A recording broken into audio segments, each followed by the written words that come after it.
Hey there, tonight we're exploring why it sucked to be a blacksmith's apprentice. Not the Hollywood version you know. Think pre-dawn bellows pumping, hauling charcoal, endless nail-making, and soot-stained hands for little or no pay. If these stories help you unwind, I'd love a quick like or subscribe, but only if they're genuinely working for you. I'm curious where in the world you're listening from, so drop your location and local time in the comments. It's amazing seeing our little community span the globe through these historical tales. Now make yourself cozy, maybe adjust your room temperature, or get that cup of tea, and let's explore tonight's tale together. You picture yourself as the village superhero, sparks flying, hammer swinging, muscles chiseling themselves under epic lighting. Reality sets your eyebrows on fire before breakfast. A blacksmith's apprentice lives inside a furnace with a 6-day work week, a 7-year contract, a ban on dating, and the delightful ambience of 100-decibel anvil singing in your ear like a vengeful kettle. That glorious glow from the forge runs somewhere between 1,300 degrees Celsius. You don't stand near that. You live in it. You get bound young. Typical ages run 12 to 16 in early modern England under the 1563 Statute of Artificers, with 7 years locked in as the usual term. The deal looks simple on paper. Board and lodging in exchange for labor and obedience. That obedience clause is not cute. Standard indenture language in English towns. Around 1600 spells it out with medieval poetry. You don't marry. You don't frequent taverns. You don't gamble. You don't leave at night. And you absolutely don't talk back. The formula shows up again and again in municipal records and in printed indentures. Matrimony he shall not contract. Taverns he shall not haunt. Cards, dice, or any unlawful games he shall not play. The contract handles your social life like a hammer handles a nail. The romance of the village smithy barely survives the first morning. The bellows wheeze. Real bellows, the kind Diderot diagrams in the Encyclopédie 1750, 1772. Take actual muscle to run unless you luck into a water wheel-powered shop. You become an auxiliary lung with legs. Charcoal dust sticks to your sweat in implacable little comets. The air smells like hot iron, animal fat from the oil, and singed hair when horses show up for shoeing. Farriery and smithing overlap so tightly in rural shops that your day ricochets from nails and hinges to hooves and hoof knives. Dider's plates look grand on paper. Your shirt looks like somebody roasted it. The first tasks aren't romantic. You're not forging swords. You're hauling fuel, swinging a sledge as the striker, and making all the unsexy iron that keeps a world running. Nails, hinges, hooks, latches, collars, hoops, plowshares, pry bars, hoops, plowshares, pry bars, fireplace tools, chain links. Joseph Moxon's Mechanic Exercises, 1703, lays it out like a syllabus with blisters. How to draw, upset, weld, punch, and rivet, starting with basic shapes and building up. He's a calm teacher on paper. In your hands, the sledgehammer is a deadly pendulum aimed mostly at your own joints. The sound levels are not folk music, gentle. A ringing anvil easily pushes past 100 decibels. That's modern laboratory measured loud, not medieval cringe meter loud. At 100 dB, NIOSH guidance says 15 minutes of exposure without protection risks hearing damage. You're doing this all day in a stone and wood echo chamber. The anvils ring, the bellows wheeze, the hoarse snort, the hiss of quenching, the crack when scale pops off hot iron, constant. Tinnitus becomes your permanent apprentice. You live on top of your job. Apprentices typically boarded in, lodged in the master's household, under the same patriarchal system that ran families, farms, and every other authority structure from Norwich to Naples. Meals and a bed are the compensation, with maybe a small stipend in later years, if your master is generous or braggy. The diet runs on staple calories: coarse bread, pottage, seasonal vegetables, cheap cuts of meat, if you're lucky, hard cheese, and endless small beer, the low alcohol, slightly sour, safer than water, hydration of the day. City water in many places before modern filtration is sketchy. Small beer clocks around 1 to 3% alcohol, enough to calm microbes and very occasionally your nerves. You hydrate with ale because dysentery is a worse co-worker than your master. Your job description begins with holding hot iron in the right place, without flinching, while another human brings down a sledge designed to move mountains. Strikers exist for a reason. Even Moxon, forever patient, talks about coordinated strikes and the rhythm of successive blows. It sounds like choreography. It plays like a trust exercise with second-degree burns and compound fractures as the punishments for sloppy timing. Punches miss, tongs slip, that red-orange cherry heat you learn to read. The iron shimmers around 900 to 1000 degrees Celsius. It's just the warm-up. Real welding heat lives in the yellow-white zone, up around 1200 to 1300 degrees Celsius, where iron becomes sticky and throws off little fountains of sparks when you tap it wrong. That sparkle Moxon mentions as a good sign for a welding heat is also the confetti of your lifespan. Tick-tick, ticking away. Fuel is its own saga.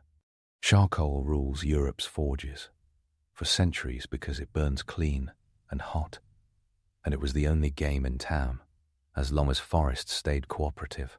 In London, sea coal, stone coal, gets a bad rap for smoke long before it becomes normal.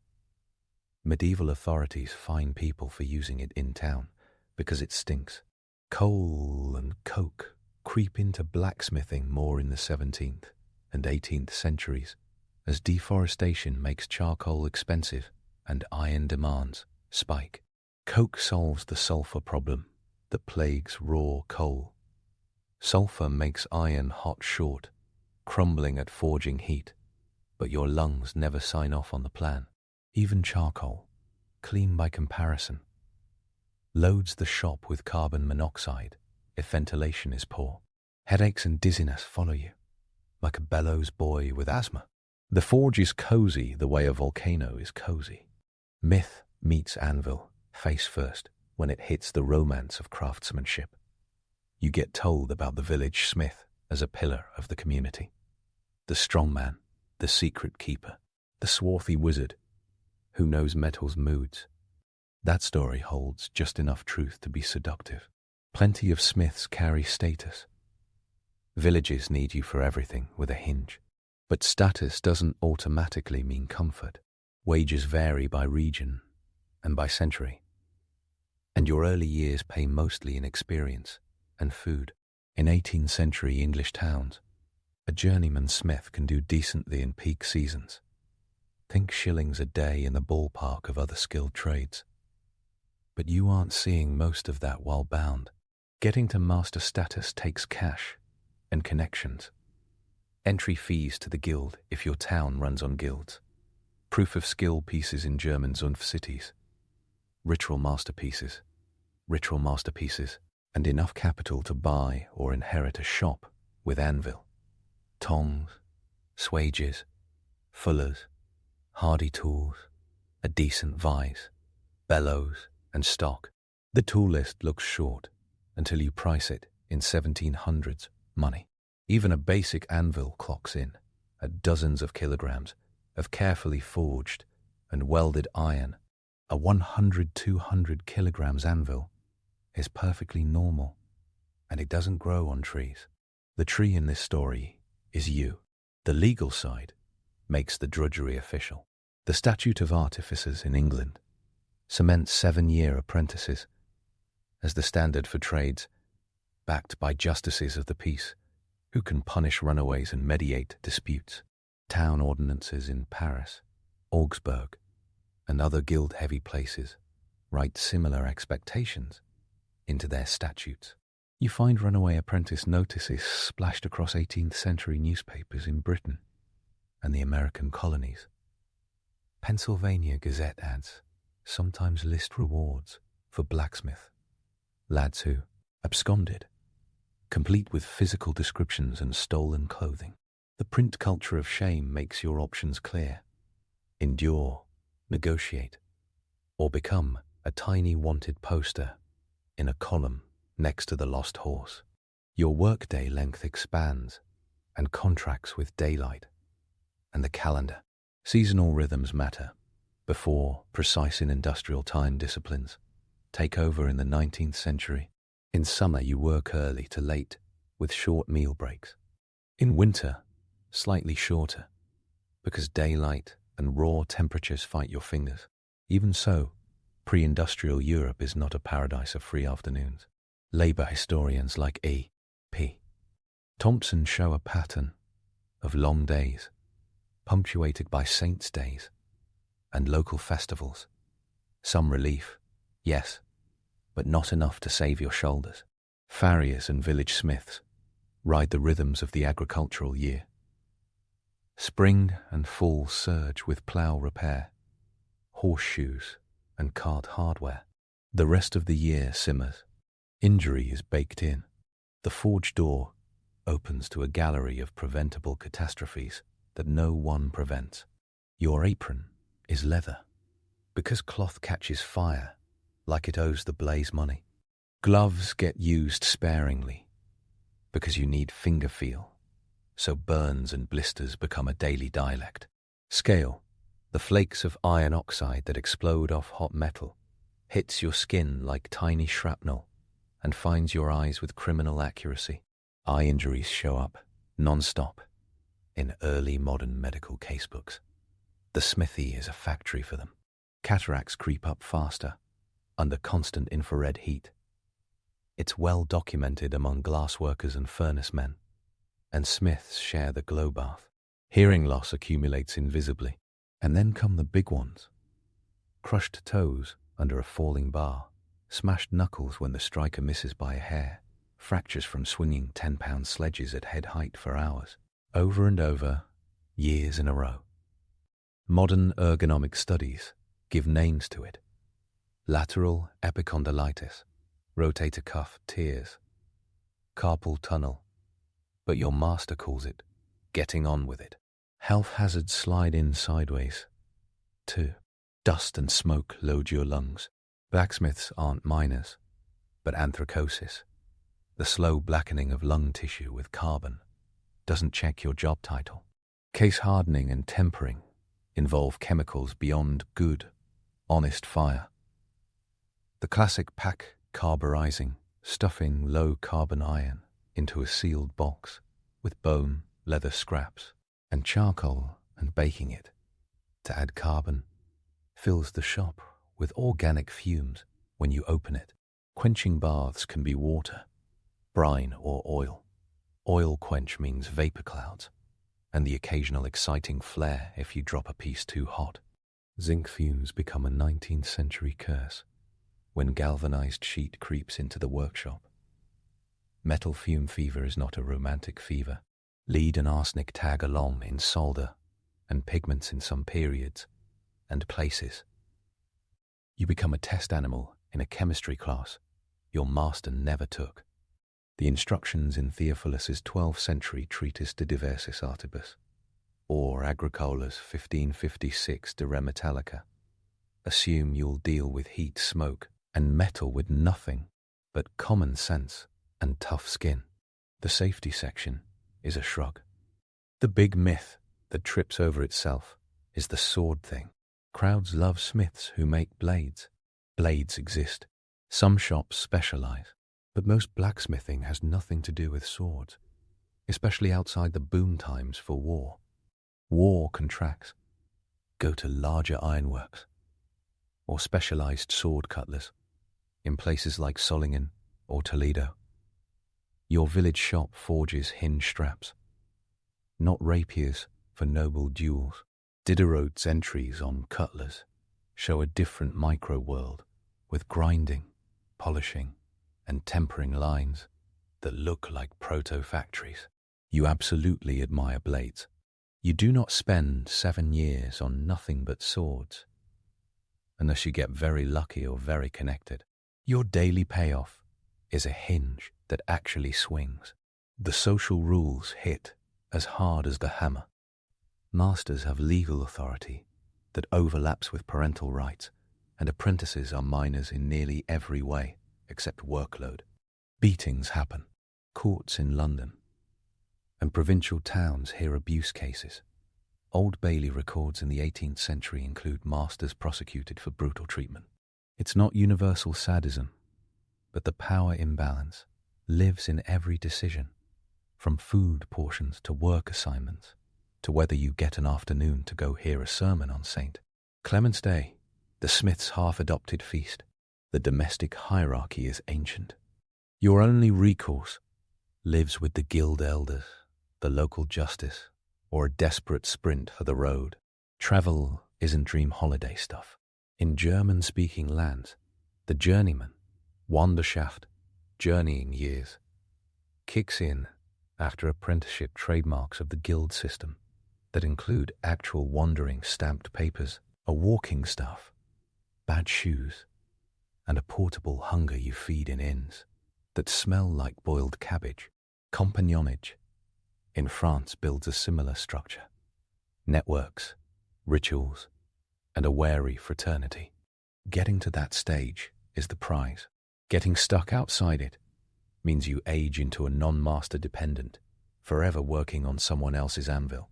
In 17th and 18th century English towns, the guilds lose some teeth compared to the continent, but informal gatekeeping still bites. Space, tools, and customers don't materialize at the end of 7 years. Like a confetti cannon, you don't just learn to hit metal, you learn metal's moods by color and sound. Dark red for shaping without cracking, orange for drawing out, yellow-white for welding.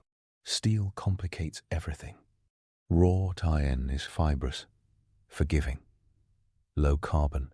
Steel in your world can mean blister steel from cementation, furnaces, a 17th century step change where iron bars sit in sealed chests packed with charcoal for days, absorbing carbon into a blistered, hardened surface, or sheer steel made by cutting those bars, welding them together, and hammering them to homogenize. Huntsman's crucible steel emerges in Sheffield in the 1740s, smooth and more uniform for fine edges. None of that helps you in year one. It just adds categories of things you'll mess up and get yelled at for. Welding isn't magic. You master the difference between clean and ruined at 1,250 degrees Celsius. Borax, sand, and flour. For the wartime pantry chick flux, show up at different times and places to help prevent oxidation at the joint, that the core skills stay primal. Fire right, heat right, squeeze right, pray. Moxon and later manuals talk through scarf joints, angled or rounded surfaces that give the weld more meat to bite, and warn against cold shuts where folds trap, scale and crack under strain. Your job is to not send a cart axle to its death 12 miles from town.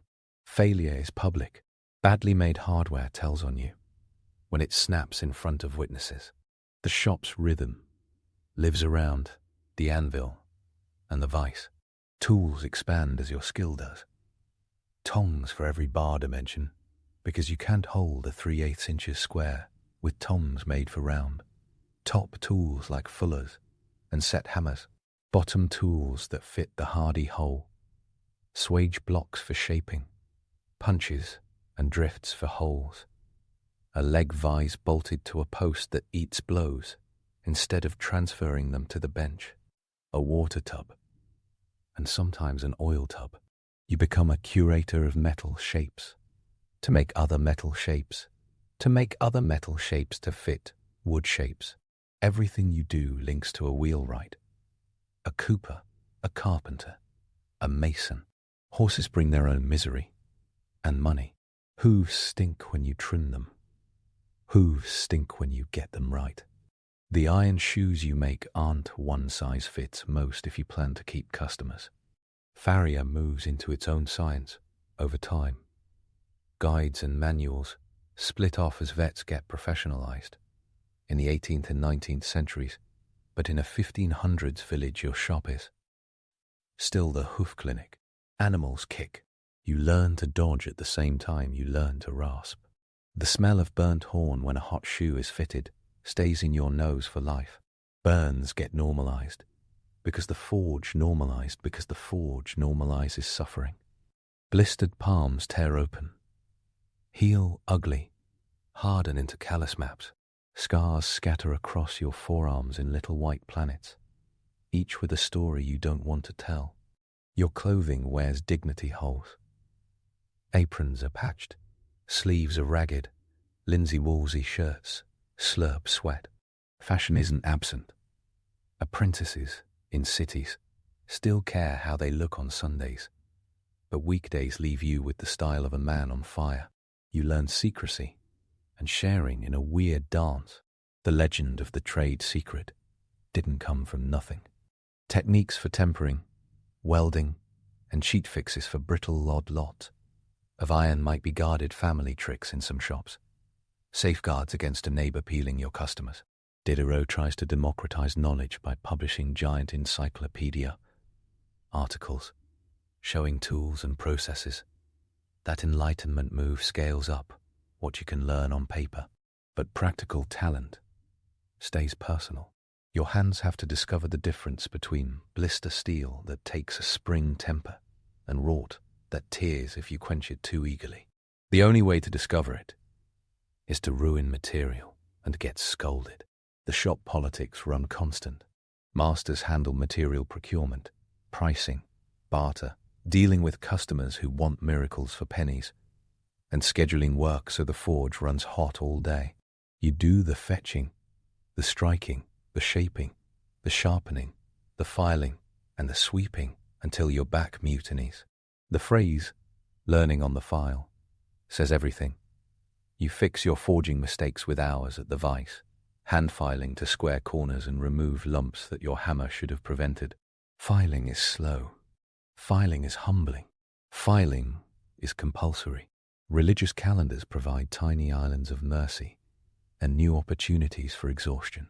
Saint Clement, loosely claimed as a patron of blacksmiths, gives London apprentices an excuse for processions and money collecting by the 17th century, traditions that tilt between wholesome and riotous, depending on who writes the pamphlet. Masters sometimes cover feast day meals for the shop. Those become tests of loyalty and status wrapped in roast beef. You eat, then clean up, then get back to work. Your legal personhood shows up mostly when it inconveniences someone else. Masters can apprentice orphans and poor children under parish systems that treat work as charity. Children in those records end up in smithies as taken by Mr. Smithies as taken by so-and-so, with parish funds paying the fee.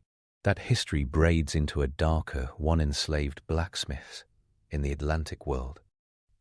In 18th and 19th century colonies and the American South, enslaved men get trained in smithing because their labor is profitable and their skill elevates plantation economies. Their conditions, stripped of even the weak, legal protections. Apprentices enjoy, put the sucked in a different category entirely. Skilled enslaved smiths sometimes hire out, keep fractions of wages, or become crucial community figures with tiny pockets of leverage, but the system holds them in bondage until law or revolution breaks it. The forge's dignity can hide that reality. Ads for runaway, enslaved blacksmiths appear in the same newspapers that scold runaway white apprentices, divided by a chasm of power and coercion. Your first victory pieces are humiliatingly simple. Candle holders, S-hooks, nails, staples, wall brackets. Nail making is its own specialized trade in some regions, a cottage industry of nailers, hounding to the rhythm of poverty. But as practice you still head, taper, and clip small iron bits until your fingers memorize the pattern. The church door holds thousands of nails. Each is a mini lesson in drawing taper evenly and heading square. When you get to make a hinge strap that actually matches its mate, you feel it in your spine like a hymn. This brief joy doesn't shorten your hours. Being on time means controlling fire. The bellows doesn't wait if you drift off. Single-acting bellows give a pulsed blast. Double-acting models in the 17th century smoothed the flow. Better heat, better welds. A water wheel can run a big bellows, or even a tilt hammer. A helve hammer, thumping with mechanical rhythm that turns huge forgings from impossible to doable, but only in shops near streams with cash to spare. Your typical urban back alley or village street smithy still lives on leather and wood, patched bellows leather with stitch marks like battle scars. Leaks kill heat. Heat kills deadlines. Everything loops back to your hands and lungs. You learn to read customers' faces faster than you read iron color. Farmers care about function, not finish. Gentlefolk care about finish, not price. Cartwrights shout because their work depends on yours. You shout back because your work depends on theirs. Wheel tires, the iron bands that hug wooden wheels, need to be forged into a circle just shy of the wheel's circumference, heated to expansion, dropped on, and quickly shrunk with water. It's a circus act, with physics and panic for clowns. Too loose, the tire slips. Too tight, the wheel cracks. Get it wrong, and the village watches your failure scorch the green. Paperwork exists. Receipts, orders, accounts. Literate masters, or their wives or older apprentices do the books. The numbers matter, because iron stock costs real money. Wrought iron arrives as bars, sometimes from local bloomeries, sometimes imported through complex trade webs. Swedish iron has a reputation for quality by the 18th century. Russian iron joins the flow. The master tracks buy-ins, sells out, and hopes rust and mistakes don't eat the margin. As apprentice, your only numbers are ages. Yours creeping toward 21, and counts of hammer blows. Heat treatment becomes a church you attend devoutly. Tempering watches colors bloom along polished steel. Pale straw around 200 degrees Celsius. Full straw, brown, purple, peacock, then blue as the oxide film thickens. Those film colors tell you how hard or springy a tool will be. Files need hard, springs need spring. You learn this by polishing a part of the tool, heating the other end, and letting the heat creep to the polished spot where the color shows like a magic trick you can screw up in one gust of wind. Screwing up costs hours. Success buys you a file that bites like a hungry rat, or a spring that snaps shut without snapping in half. Tools break. Your own, mostly. Punches mushroom at the head from sledge hits and can spit off razor chips that fly like shrapnel. Seasoned smiths grind the heads at a bevel to reduce mushroom. Novices forget until a shard writes their name in scar tissue. Hammers need dressing. Faces ground just convex enough not to leave half moons in the work. Tongs get reforged when they spread. Maintenance becomes the fourth meal of the day. Time keeps weird company around the forge. At dawn you think you'll conquer a hinge and a set of shoes by noon. By noon, a farmer barges in with a broken plowshare, and your schedule dies under the priority of feeding a family you don't know through your iron. Old manuals note plowshares, by the way. They aren't sentimental. They're heavy. Shares need re-steeling on the wear edge. Blister steel strip forge welded onto wrought iron body, tempered enough to resist the ground. It's a technical piece, disguised as a wedge. Your education includes metallurgy by hearsay, and feel long before chemistry catches up. Carbon content changes everything. Low carbon, the iron bends. Medium, it resists. High, it shatters if mishandled.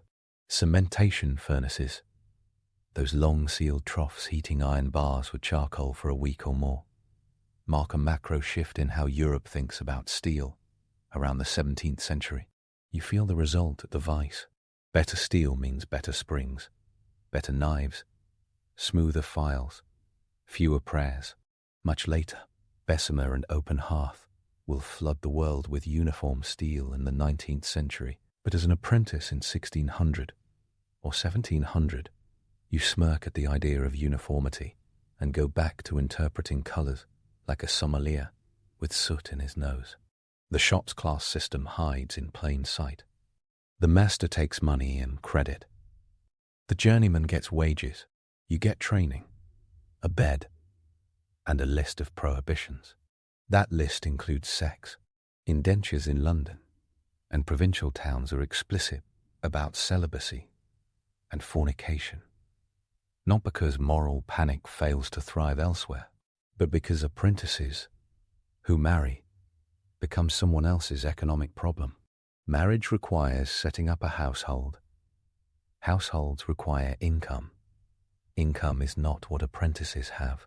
Cases exist of apprentices fined for premarital fun. Gossip travels faster than a wagon with fresh tires. Another myth dies hard, the idea that every apprentice ends with a shop and a sign. Some do. Many don't. Capital, location, a lucky marriage, or a retiring master's goodwill decide the rest. Guilds on the continent sometimes limit master numbers. English trade in cities like London floats freer by the 18th century, but rents, material costs, and competition carve down dreams. Some apprentices pivot into specialized niches. Edge tools, locks, gunsmithing, if they can secure the training. Gunsmithing is its own labyrinth, with fine tolerances and grim stakes, documented in both Diderot and later 18th century British ordnance papers. Others stay journeymen, moving for work, carving respect, out of grit without the signboard. The clothing is an anti-fashion editorial. Leather apron, wool or linen shirts, breeches, sturdy shoes that die young. Caps keep scale out of hair. Apron straps rub your neck into a red line.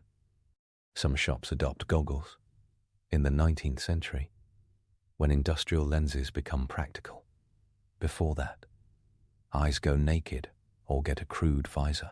Burns on the forearms map out as circles, lines, commas. Scars claim your wrists where cuffs fail to protect. It's a look. The place itself is a character. Smithies cluster where fuel arrives, or where traffic needs them. Road junctions, markets, village centres. Walls hold racks of tongs in absurd variety. Wolf mouth for awkward grips. Flat for flats. Round for rounds. V-jawed for square bars. The floor is packed dirt with islands of cinder. The water bucket sits where your panicked reach will find it every time. A dog sleeps where you will trip on it. Brooms lie across the threshold to keep witches out in some folk tales. Practicality says the broom knocks rust off shoes. Old horses nose their way in, like regulars at a pub. Winter adds flavour you didn't request. Iron steals heat from your hands faster in the cold. Coal fumes hang low. The forge becomes the only warm spot you can't hog. Your skin cracks, bleeds, and gets rubbed with tallow or goose grease when you can spare it. Good shop becomes a mantra, meaning one with a tight roof, sound bellows, and a master who doesn't scrap your sleep. Work stops at the limit of your energy, or the master's patience. Late nights happen when a customer shows up with an emergency, and the master sees coin. Early mornings happen because fire and daylight exist. You develop a sixth sense for when the door latch lifts. The customer is always early, always late, and always wrong about how easy a repair will be. You learn measurement by feel and eye in a culture obsessed with measure. Rule sticks, compasses, dividers, and squares become extensions of your fingers. You cut to length with a hardy tool, an anvil-mounted chisel, then clean the cut end with a file or a quick upset. Accurate drilling waits for better machines. Punching and drifting holes live on the anvil. Punch too cold, and the metal cracks. Punch too hot, and the hole distorts. Pull the punch too slowly, and it welds in. Standard shop tragedies. Your nights sometimes end with your clothes hung near the fire to dry, hissing softly. Your hair smells like smoke that grew up and learned to hold grudges. Your hands carry the black you can't scrub out, even on high holy days. Parish registers don't record permanent soot as a defining trait, but they could. There's a reason some societies wrap smiths in superstition. West African communities elevate smiths as ironsmith prophets and taboo breakers in certain cultures. Celtic lore knots smiths into stories of kings and curses. Norse myth gives them dwarven genius. Even the Christian calendar wraps the trade with saints. The mystique comes from what you do. Take red-hot rock and teach it manners. From the inside, the mystique isn't incense. It's routine. It sucks more than it sings, but it also builds two phenomena modern people crave: competence and indispensability. Those keep you going when your back debits your joy account. Smithing turns you into a physiologist of fatigue. Apprentices discover there's more than one kind of tired. There's hammer tired, shoulders a little fire, hand vibrates at night from feedback through the haft. There's bellows tired, lower back and legs soft chewing you like old dogs. There's horse tired, bruised thighs from dodging kicks, and a headache from hoof smoke. There's hunger tired, handled by another slice of bread, with a smear of whatever the shop has. There's sorrow tired when you realize someone else's name will be on your best work for 4 more years. Each has its own cure, and none are naps. Tools become characters. Hammers with names before you learn names of neighbors. A cross peen is your line drawing instrument. A straight peen does the same at another angle. A rounding hammer moves metal keenly. A sledge belongs to the striker, kissed by sweat and guilt. You learn to love a good pair of tongs like you love a loyal ally. The vice becomes your therapist and judge, holding your mistakes still while you file humility into them. The anvil, sacred block, iron altar, holds proud little corners you'll bark your knuckles on 1,000 times. Faces get polished by a history of blows. Anvils, older than you by generations, show arcs of shine like the record of forgotten apprentices. Everything in the shop aims for utility. Beauty sneaks in at the margins. When you start to wonder, when you chamfer an edge or twist a handle for grip and style, you create a signature. No one reads out loud, but everyone sees. Diderot's plates obsess over tool shapes for a reason. Form whispers function, but it also whispers vanity. The tidy punch rack announces a master's fussiness. The orderly coal pile hints at prosperity. The good anvil says someone made it, maybe 150 years ago, when a different apprentice swore at a different master.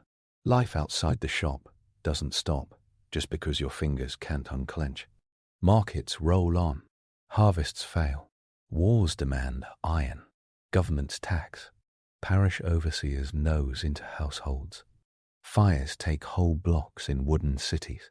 Epidemics remind everyone how small they are. The smithy endures as a microclimate inside history's weather. During war, your workload spikes. Nails, straps, hoops, maybe gun parts if the right contracts land. During famine, you repair more than you make. In plague, you keep the door cracked for air and watch customers flinch at every cough. Your risk is always personal and always communal. Manuals become your contraband. Manuals become your contraband mentors. Moxon gives the first English how-to for trades in a mass-printed way, and you can feel the shift from secret to shared. Diderot publishes workshop internals with engraved detail that scandalizes people who think knowledge belongs to guild heads and old men with monopoly eyeballs. Agricola, a century earlier, writes about mining and smelting like an engineer before the word existed.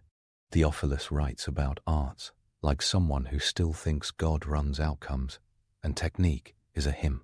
You smudge them all with soot before someone else borrows the pages to line a pite in.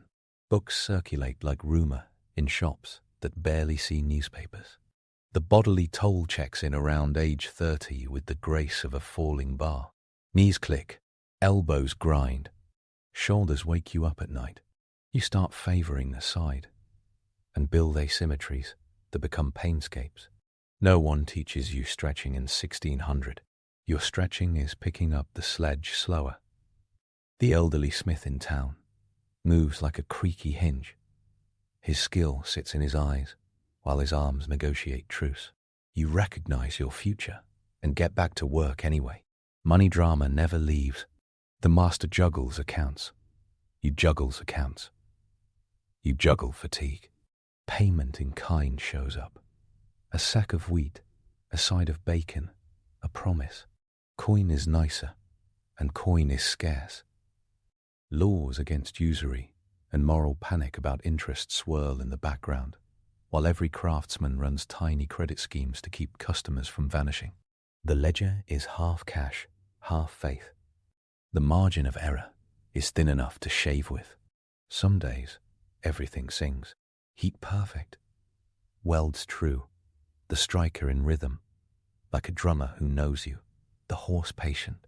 The hinge plates mirror-imaged, like they were born twins. The high lives in competence, not spectacle. You salvage an axle, everyone expected to bury, and send a wagon rolling that would have rotted in the lane. No one writes an epic about a saved axle. The payout lives in the customer's nod, the clink of coin, and the way your hands move smarter at sundown than they did at sunup. Some days, everything sucks. The bellows rips.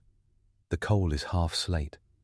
Your tongs won't bite on a stupid 7/16 square, and the apprentice 2 years ahead of you has the clap and a short temper. You burn a piece twice in a row and hide the evidence in the cinder pile, then lie awake at night, listening for the master's boots. No saint loves you enough to fix that day.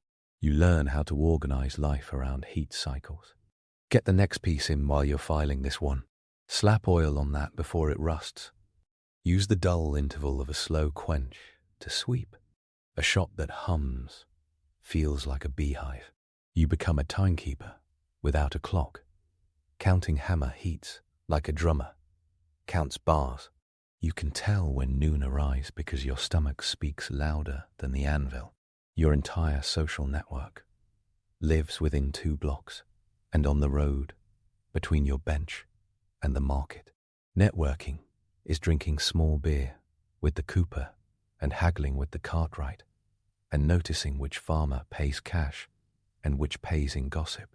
You hear about marriages, sicknesses, and crimes while you tighten shoes and wedge rims. You become a node. People confide because you're constant and because they know where to find you. They find you at the same anvil, covered in the same scale, year after year. The world uses you as a landmark. And just when the routine hardens into resignation, history slams the door in your face with an iron rainbow called the Industrial Revolution. Big iron starts moving to big shops, blast furnaces roar. Rolling mills spit out uniform, bar stock that makes your life easier and threatens your way of life at the same time. Machine tools rise in the 19th century. Planers, lathes, milling machines. The blacksmith doesn't vanish. The blacksmith specializes. Shoeing becomes a professional veterinary branch. Machinists take some of the metal shaping workload into quieter, colder spaces. Factory forges install steam hammers that hit like gods. You, as apprentice in 1820, see a future that smokes brighter and stinks worse, with more wages and less romance. And you feel complicated about it. The long arc, though, stays the same. As an apprentice, you inhabit a brutal education system born from scarcity and discipline, policed by law and custom, that teaches you to coax order from hot chaos. It sucks in all the ordinary ways.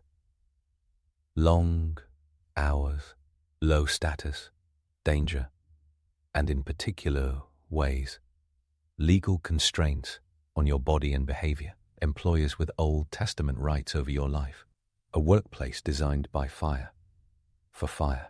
It also gives you the rarest feeling in any century, the knowledge that you can make a thing that didn't exist this morning, and that the thing will hold a wagon together, lift a gate, bite a plank, trim a hoof, or keep a roof from rattling in high wind.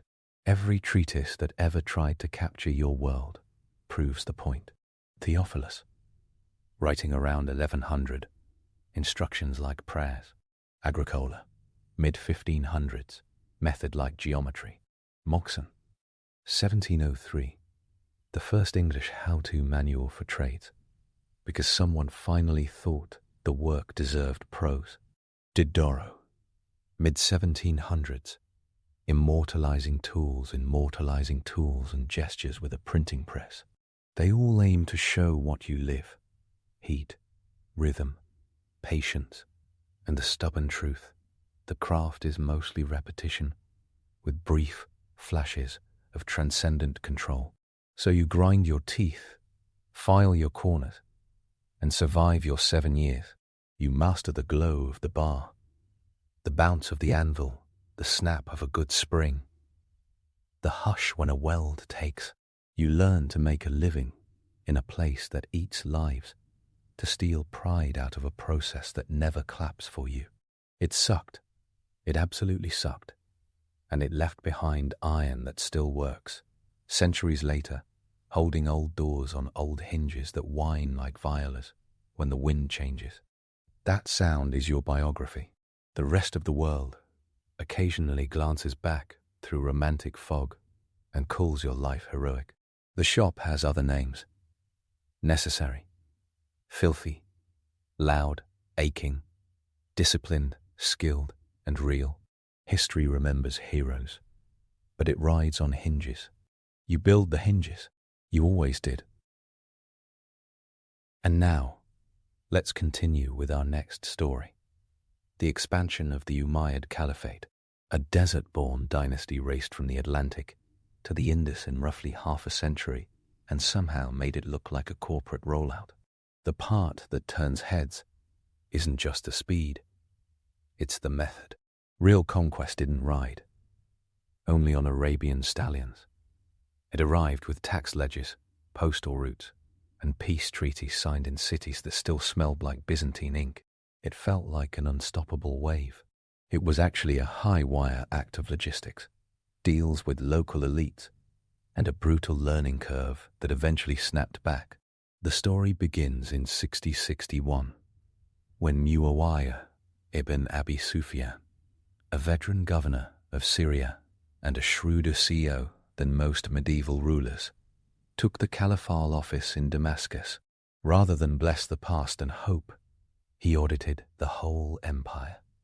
He kept the Syrian army, the Edarth and the Jund, on regular stipends out of a centralized register called the Diwan, fortified strategic frontiers from Kinnisrin to Palestine, and, crucially, kept the Byzantine and Sasanian bureaucrats, who actually knew where the tax-paying villages were, Arabic-speaking rule, with Greek and Persian-speaking clerks running the calculators, formed the early formula.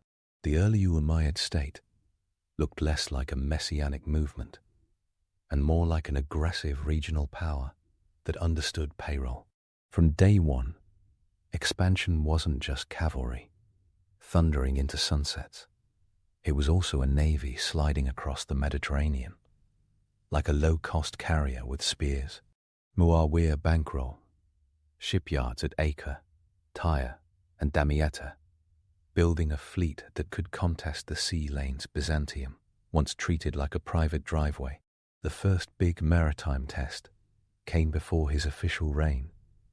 Dat al-Sawari in 655 off the coast of Lycia, where the embryo of an Arab-Egyptian fleet upset a much bigger Byzantine squadron.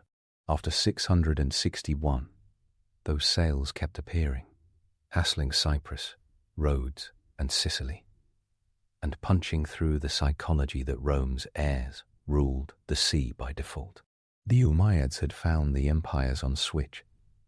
Syria's discipline Jund, Egypt's wheat and ships, and a capital at Damascus that could pivot west and east faster than armies could tire out. North Africa became the first major testing ground. In 600 and 600, in the Caliph Muawiyah and the general Uqba ibn Nafi, a permanent garrison town went up at Kairouan, originally a rectangle of barracks and a prayer space in the middle of scrubland, purposely built inland to block coastal supply lines to Byzantium and to avoid being at the mercy of every pirate with a sail. Kairouan proved that the Umayyad playbook wasn't raiding, it was holding. From there, Arab columns moved against Byzantine outposts, and they each catered with Berber groups who controlled the mountain passes and oases. The result looked like expansion, but it was really an on-again, off-again tug of war with some brutal reversals. UK was ambushed and killed near Biskra around 683. Berber resistance under leaders like Kusela took back ground. The house that Kairouan built creaked and groaned for decades before it could stand on its own. Meanwhile, in the east, the empire's foundation almost cracked. The year 680 delivered the tragedy at Karbalawa, where Hussein ibn Ali's small band was cut down. The Poet's Corner marks it as a moral wound that never healed. What it also opened was a corridor for civil war. Ibn al-Zubair raised a rival claim in Mecca. Syrian columns, escorted by siege engines, battered their way into the Hijaz. It got dark. In 683, a fire damaged the Kaaba during a siege. The early Umayyads looked less like destiny and more like a revolving door run by those with the most disciplined troops. Muawiyah too died in 684. Enter Marwan, then Abd al-Malik in 685. Hard-nosed, Damascus-based, and determined to put the toothpaste back in the tube, Abd al-Malik's real expansion plan started with stopping the empire from bleeding out. He won the hearts of the moneymen. Arabic became the language of administration across the empire in the 690s, replacing Greek in the Syrian chanceries and Coptic in Egyptian tax rolls. That wasn't just cultural pride, it was a security upgrade. Fewer layers of translation meant less skimming by middlemen and more revenue making it to the capital. Papyrus accounts recovered from Egypt show Arabic creeping in by the late 690s. Papyrologists have watched the switch happen line by line. Coins told the same story, with more drama. The standing Caliph gold dinar of 693 flaunted a robed ruler holding a sword. 4 years later, that figure vanished. By 697, 698, the dinar and dirham went full text mode. No images, just creed and scripture, declaring in metal what the state claimed in policy. The shift wasn't just theological.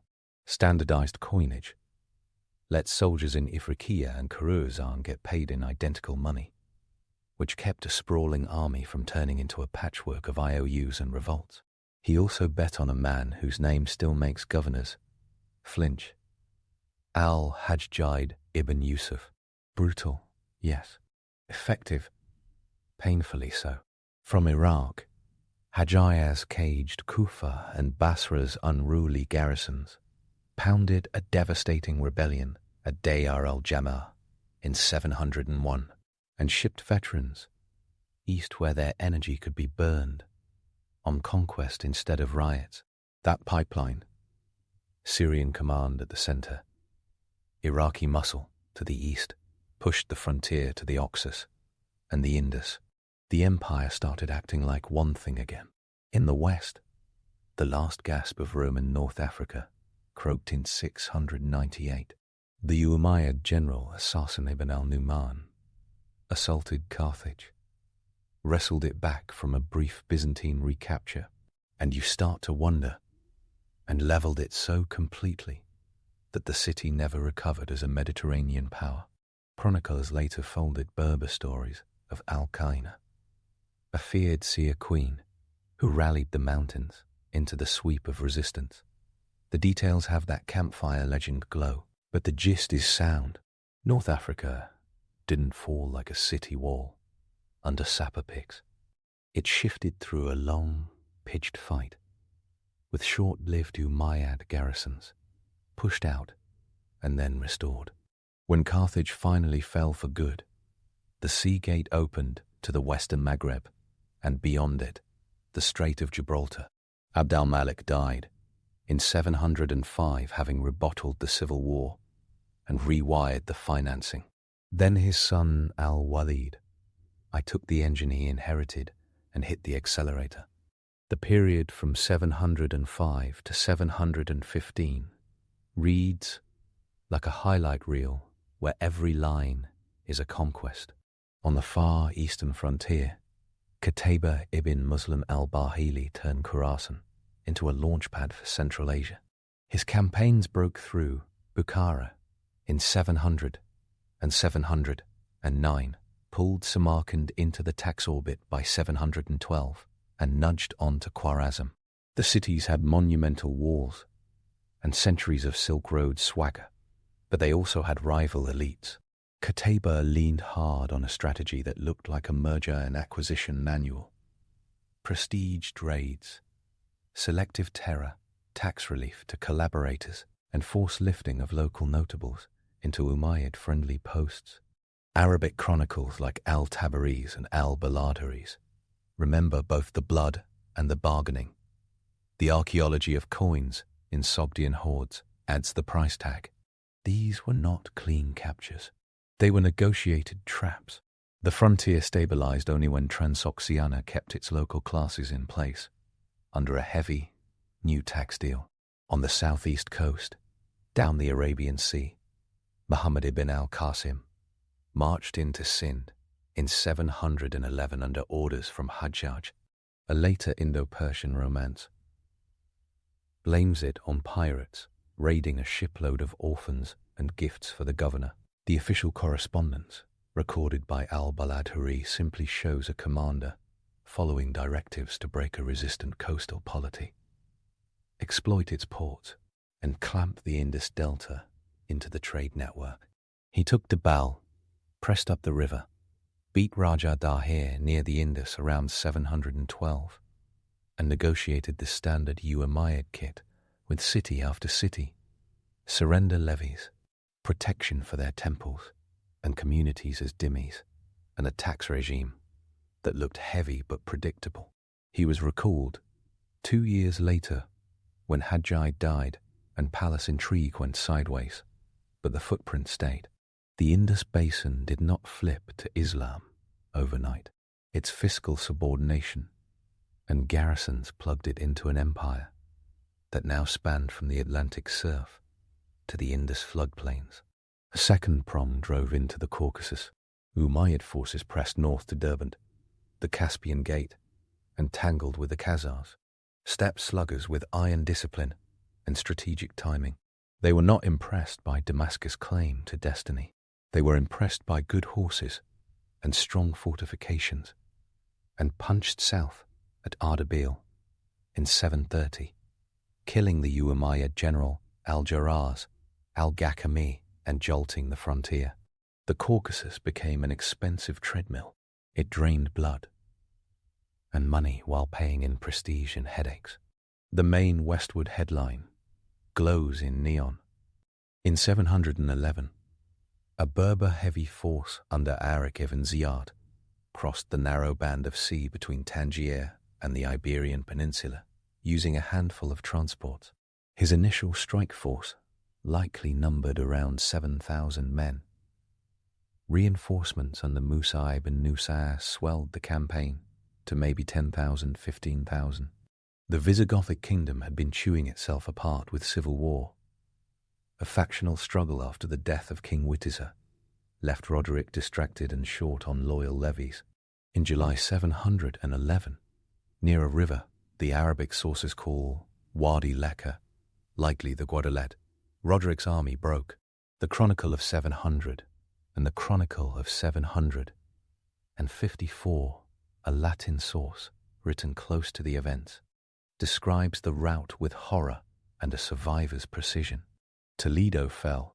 Within a year, swathes of Iberia made terms. Here comes the myth that refuses to quit. The story of Arik burning the ships to motivate his men. It reads like a blockbuster scene. No reliable early source mentions it. It's a later flourish, cinematic and false. The real drama lived in the treaty-making that followed. In 700 and 713, a local lord called Theodemir, Arabic sources write him as Tudmir, signed a compact that allowed him to keep 7 cities and his authority in exchange for taxes and loyalty. The document, preserved in Ibn Abd al-Hakam and matched by the Chronicle of 754's sense of local survival, shows the Umayyad method: strike hard, then settle for predictably governed provinces that paid on time. The mosaics in churches kept gleaming. Villages did not sprout instant minarets.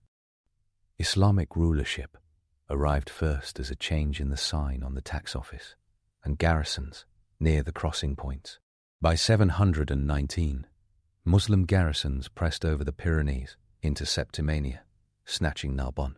From there, the military geography of southern France, the Garonne Valley, Aquitanian politics, pulled armies further north. In 721, at Toulouse, Duke Odo of Aquitaine caught the governor, Al-Sam, outside his siege works and wrecked the besieging army. Al-Sam died in the retreat. A decade later, in 700, and decade later, in 700, and decade Selv, the governor of Al-Andalus, Abd al-Rahman al-Ghafiqi, cut into Aquitaine and then into Frankish territory, met Charles Martel between Tours and Poitiers, and died in a hard-fought clash. The Chronicle of 700 and Chronicle of 754 says the Franks stood firm and Abd al-Rahman fell. The battle mattered as a local brutal stop sign for that expedition and sharpened the aura around Charles. But it did not reverse the reality that Al-Andalus held most of Iberia for centuries after. The rhetoric that it saved Europe belongs to Victorian myth-making, not 8th century paperwork. The empire at Damascus barely blinked at the news.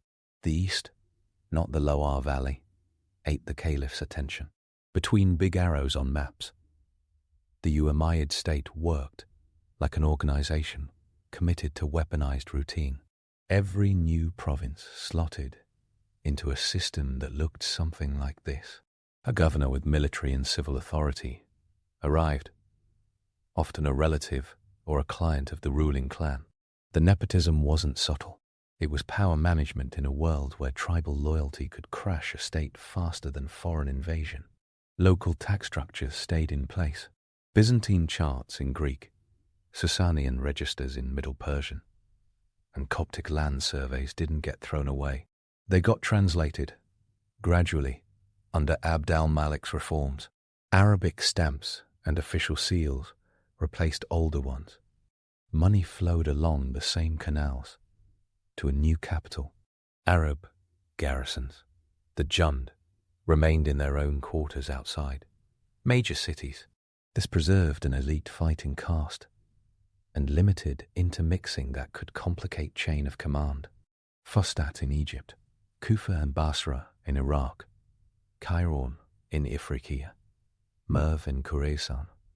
These were purpose-built camps turned urban centers. Non-Muslim communities, Timis, paid a head tax, jizya, and land tax. Karaj kept their houses of worship and ran their internal affairs under their own leaders. Conversion did not rain down overnight. Many governors actively discouraged mass conversion because it reduced tax revenue.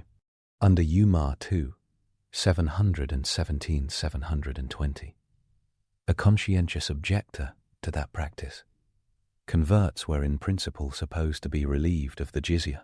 Local officials dragged their feet, and the treasury squirmed. The push and pull shows up in tax papyri and legal treatises as an awkward dance between piety and spreadsheets. The Umayyads did expand under a banner of jihad, but practicalities reigned. Byzantine and Sasanian resentment in borderlands played into their hands. Heavy tax burdens from earlier empires, religious dissenters marginalized by big churches, and local elites eager to cut deals, tilted the table. The Syrian notion of a standing army on stipends, the star, kept the machine from defaulting to ad hoc raiding bands. The arterial road system, with its postal service, Umayyad, that could move intelligence faster than most armies could move tents, gave the Caliph the first faint hum of centralized oversight across continents. With this engine humming, the Umayyads pushed again at the empire's most iconic door. The first Umayyad siege of Constantinople in the 670s, dragged from seasonal blockades to years of harassment. Byzantine sources, especially Theophanes, the Confessor, frame it as an epic endurance duel. Arab fleets blockading, armies camping on the Asian shore, and a new Byzantine superweapon, coughing flames onto ships upwind. Greek fire, a mystery mixture delivered through siphons, turned the Bosporus into a zone of denial. After years of losses and disease, the Arabs withdrew. The moral went on a banner over the walls. This city was an anvil, and the sea around it was a trap. In 718, they tried again. The general Maslama ibn Abd al-Malik led a heavyweight expedition. Contemporary sources sketch a grim winter outside the walls from late 717 into early 718. The Byzantines, under Leo III, used Greek fire from ships and towers. The Bulgars hammered the besiegers from the rear. Supplies ran thin. Starvation and disease set in.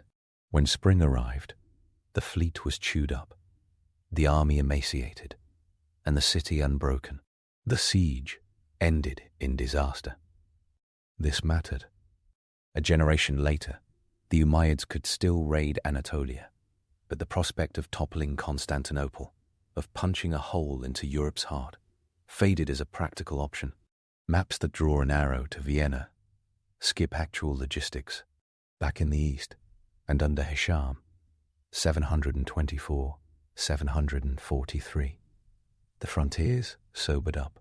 The Central Asian push met the Turkish, a confederacy that understood the terrain and the timing of ambushes. In 731, at what Arabic sources call the Day of Thirst, The Battle of the Defile, an Umayyad column under Junayd ibn Abd al-Rahman stumbled into a narrow pass near Samarkand without adequate water in. The summer, Turkish horsemen shredded the formation. Qutaybah's earlier victories bled away. Some garrisons clung on, others withered. In 737, at Karistan, Asad ibn Abdullah managed a win that steadied the line, but Central Asia had moved from conquest to holding pattern. The cost-benefit curve refrigerated the dream of easy silk and tribute. In the Caucasus, the Khazars came again. The campaign year 730 wrecked the Umayyad warlord Al-Jarrahs at Ardabil. Panic rippled south. In response, the Prince Marwan, later Marwan II, mounted heavy counter-campaigns in 737, smashing into Khazar territory, using Derbent as a hinge. It felt like restoration. It was more like triage. Along the western frontier, new defeats mingled with slow consolidation. After Toulouse in 721 checked one push, Muslim arms stabilized in Septimania and Catalonia. Localized alliances blurred the labels. Odo of Aquitaine, desperate to fend off Frankish centralization from the north and Umayyad pressure from the south, cut a deal with a Berber commander in the eastern Pyrenees, Uthman ibn Nisa Munusa in Frankish texts. That alliance made sense until Abd al-Rahman al-Ghafiqi moved in 731 to crush it, which in turn pushed Odo toward Charles Martel. Politics, not destiny, made Poitiers in 732. Past the front lines, the empire's interior fabric looked simultaneously resilient and combustible. The Umayyads' power base in Syria was a double-edged sword. It gave them the most disciplined troops in the Mediterranean, but it drew an iron dividing line through the Arab tribal world. KC versus Or, Yamani, North versus South, with centuries of rivalry baked into genealogies. The Jund of hymns, Damascus, Kinnisrin, Jordan, and Palestine reflected that tribal mosaic. Governors could stack the deck, but not change the suits. When outside news was good, those rivalries stayed under payroll discipline. When frontiers hemorrhaged, men and money, the feud metastasized. Tax policy added sparks. The empire's non-Muslim majorities paid the load-bearing taxes. As conversion, slowly, unevenly increased, accelerating in cities and garrison towns, some officials resisted acknowledging new Muslims as tax-exempt. Under Umayyad II, a pious reformer, theory and practice collided. He ordered that converts be relieved of the jizya. Revenue figures slumped in places. Local officials responded with hedges and evasions. The correspondence recorded by later jurists shows the nervous churn under the surface. Non-Muslims resented opportunistic governors. New Muslims resented being told they still owed what their old religion would have paid. The state loved cash. The ideology loved converts. The compromise never pleased anyone for long. The fault lines cracked in the 730s. In 739, North Africa exploded. The Berber revolt swept from the Atlas to the Atlantic, driven by grievances over unequal status and taxes, and fueled by Kharijite preachers who preached a stark message of equality and purity that resonated with troops who bled while higher-ups skimmed. The Battle of the Nobles in 740 saw an Umayyad army, heavily Arab, aristocratic leadership, get annihilated near Tangier. A follow-up nightmare of Bad-Dara in 741 piled on. These names don't show up often in modern textbooks. In the empire's internal accounting, they were 5-alarm fires. The garrisons in Al-Andalus found themselves increasingly cut off from North African reinforcements. Local Muwallad and Berber contingents in Iberia grew assertive. The old pattern. Damascus appoints, local elites comply, got corrupted by distance and distrust. Simultaneously, the frontiers with Byzantium, through sharp elbows. In 740, at Acruanon, in central Anatolia, the Emperor Leo III and his son Constantine caught an Umayyad army and cut it down. The battle didn't end the annual raids, but it poured cold water on dreams of permanent annexation. The empire was still massive. It was now palpably mortal. Crisis at the top didn't wait politely. In 743, Hisham died, and a chain of short, chaotic reigns toppled like dominoes. Al-Walid reigned until 744 and got a reputation in the sources for unseemly indulgence. His opponents painted him with all the sour ink a regime change can muster. Yazid III, a rival with reformist slogans, unseated him, reigned a few months, and died.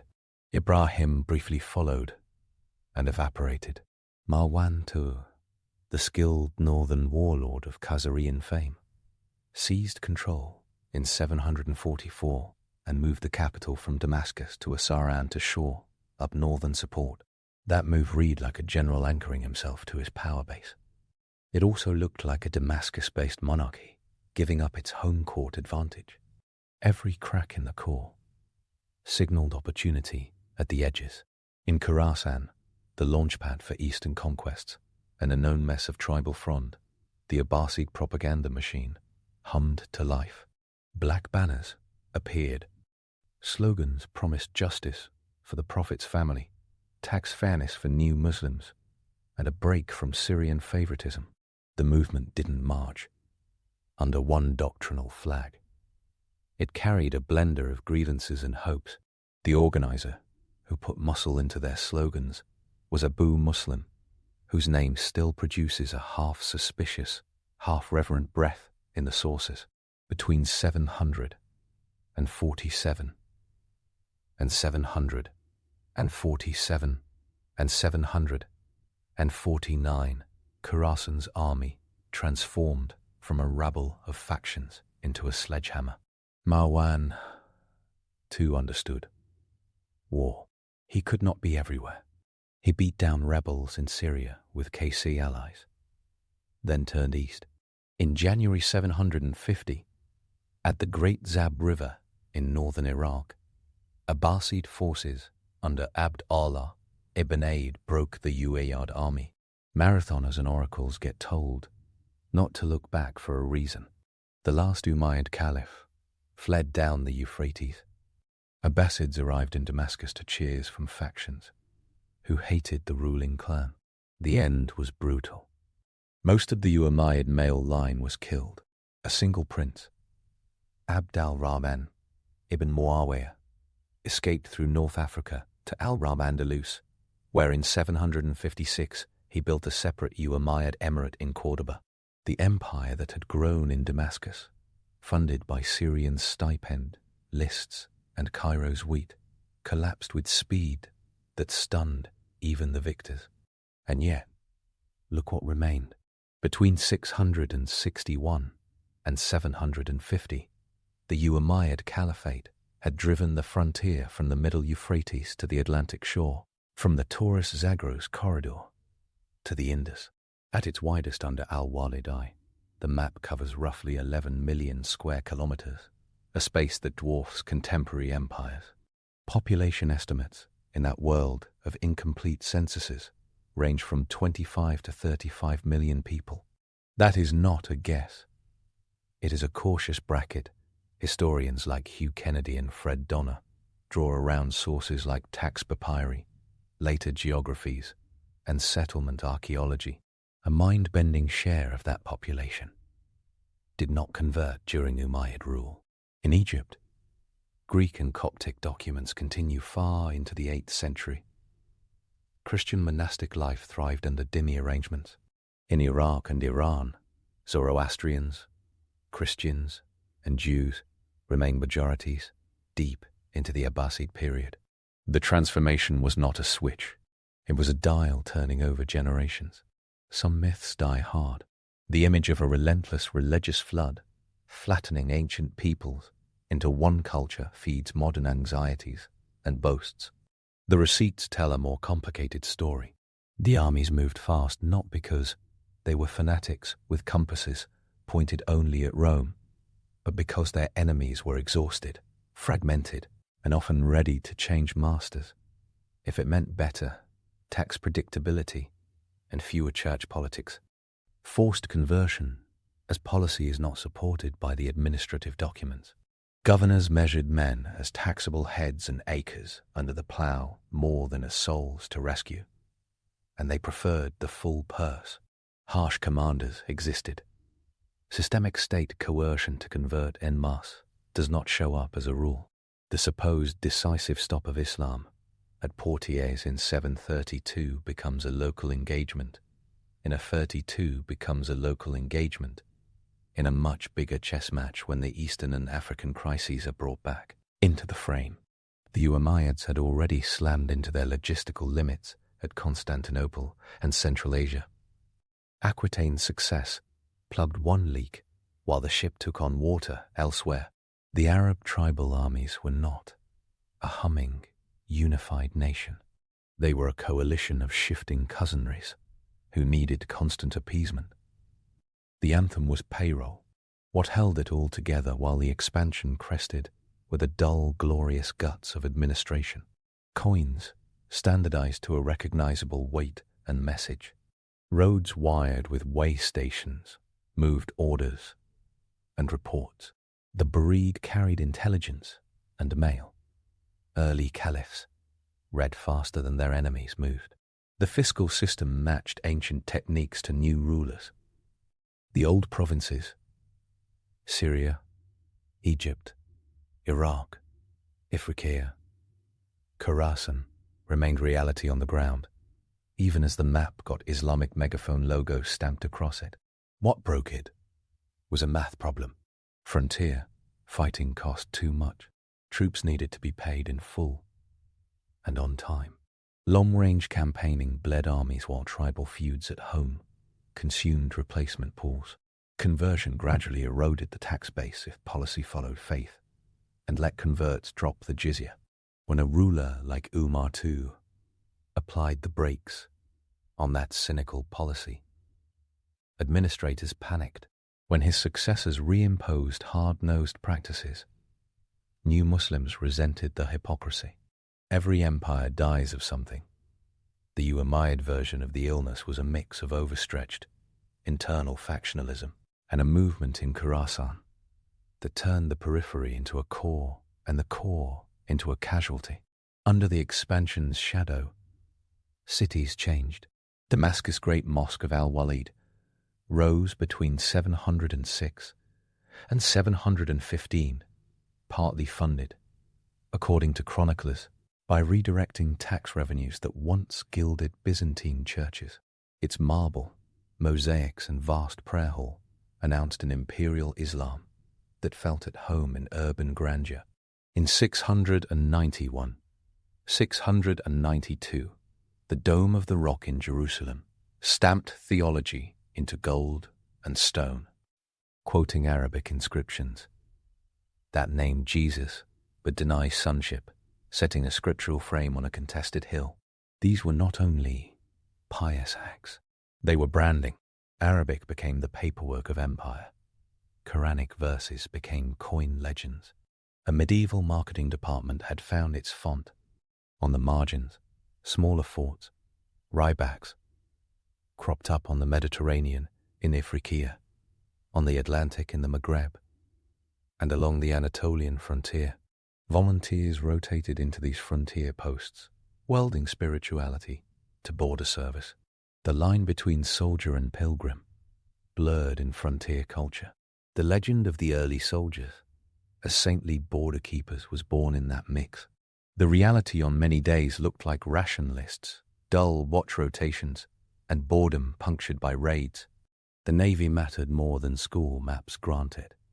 Umayyad fleets out of Egypt and Syria kept Sicily and the Aegean on high alert throughout the late 7th and early 8th centuries. A raid in 708 harried Tyana. Others hit Sardinia. Cyprus and Rhodes were raided and taxed in ways that knotted Byzantine nerves. Greek fire checked them at Constantinople.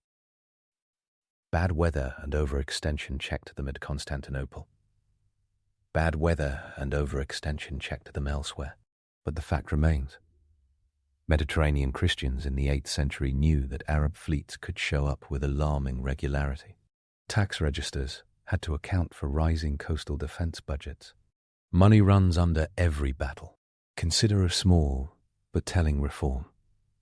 The change to early Islamic silver dirhams, pre-reformed dirhams, carried Sasanian-style busts.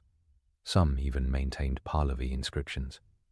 Under Abd al-Malik, the dirham went text-only, with a stylized central inscription and Quranic rim phrases. Hordes from Iran, Central Asia, and Iraq confirmed dates around 696, 699 for the shift. This wasn't piety for show. It signaled uniformity, which smoothed soldiers' pay across thousands of miles. Kairouan garrison and a Merv lancer could be paid in identical coin. No questions asked. Commerce followed suit. The economy of conquest stabilized into the economy of governance. The empire's memory of its growth did not turn purely triumphant. Arabic chroniclers, like Al-Tabari and Al-Balad Harir, writing under the Abbasids, preserved older materials and shaped them with the caution and bias of men writing under a new regime. The story of the Umayyads becomes, in parts, a morality tale about impiety and decadence meeting divine justice. Cross-checks with Theophanes. The Armenian historian Mouv says, Soranache, Syriac chronicles like Zonkin and the Latin chronicle of 754 help tune the signal. Archaeology adds a stubborn voice. Milestones on roads, stamped bricks in barracks, coins in secret jars. The contours match. Speed, variety, tax, and negotiated surrender. These built the Umayyad expansion. No one in 661 would have bet on an empire stitched so quickly from such different cloth. The Umayyad method was audacious and prosaic all at once. It moved on rails built by older empires, and then chose with purpose to lay its own track in Arabic. It announced its creed in the most literal way. As text on money, it carved monumental mosques into the hearts of old Roman and Near Eastern cities. It took enormous risks at Constantinople and in Central Asia and paid for them painfully. It won North Africa not by one thunderclap, but by a decade-long fistfight, where the final blow fell in 698 on the ruins of Carthage. It slid into Iberia through factional cracks and wrote new rules for coexistence on local charters like Tudmis. It overreached. It then provided the textbook that later dynasties studied for both its genius and its failure points. The punchline lands somewhere unexpected. The expansion's most enduring effect wasn't the map's edge. It was the administrative middle. Arabic became the region's bureaucratic language. Islamic coins became the international medium that linked markets from Samarkand to Alexandria. Frontier cultures along the Taurus and the Pyrenees hardened into zones where identities fused. The idea that a caliphate could manage distant provinces through money and mail outlasted the Umayyads, who proved it possible. The Almoravids and Almohads in the Maghreb, the Abbasids in Baghdad, even the Carolingians across the line, learned from what Damascus did right and wrong. Stand back from the battle lists and the impressively drawn arrows, and the Umayyad expansion reads like the most ambitious startup story of early medieval history. A clan from Mecca parlayed its control of Syria's army into a Mediterranean empire, professionalized its treasury, locked down its coinage, wired its roads, leaned shamelessly on local elites, and told a story of religious purpose that motivated soldiers and scribes alike. Success fattened the headlines. The death spiral returned the bill. The Abbasids swept the stage with black banners and a promise to set wrongs right. The institutional bones stayed. The world they built kept speaking Arabic and kept stamping the Shahada on its silver. A detail at the end captures the irony. In 756, 6 years after Damascus fell, Abd al-Rahman I, the fugitive Umayyad prince, established an emirate in Cordoba. He brought Syrian architectural taste and bureaucratic habits to Iberia, the Cordoba of the next centuries. Its great mosque, whose first phase began in 785, its irrigation works, its currency, bears the imprint of that Damascus DNA. The expansion that had to wonder, the expansion that had torn across continents, survived as a memory and a model on a peninsula at the empire's far left margin. The Umayyads lost Damascus. They managed to gift their style to corners of the world they'd only just reached. That is a punchline worthy of the audacity that built their map. For readers who crave receipts, names and dates stand ready. Al-Tabari's chronicle preserves the scaffolding of the Eastern campaigns. Al-Baladhuri's Futuhs, Al-Buldan catalogues, conquests, with a taxman's eye. The Chronicle of 754 catches the shock of Iberian changes from a local Christian's perspective. Theophanes and Nikephoros give the Byzantine side of the sieges and raids.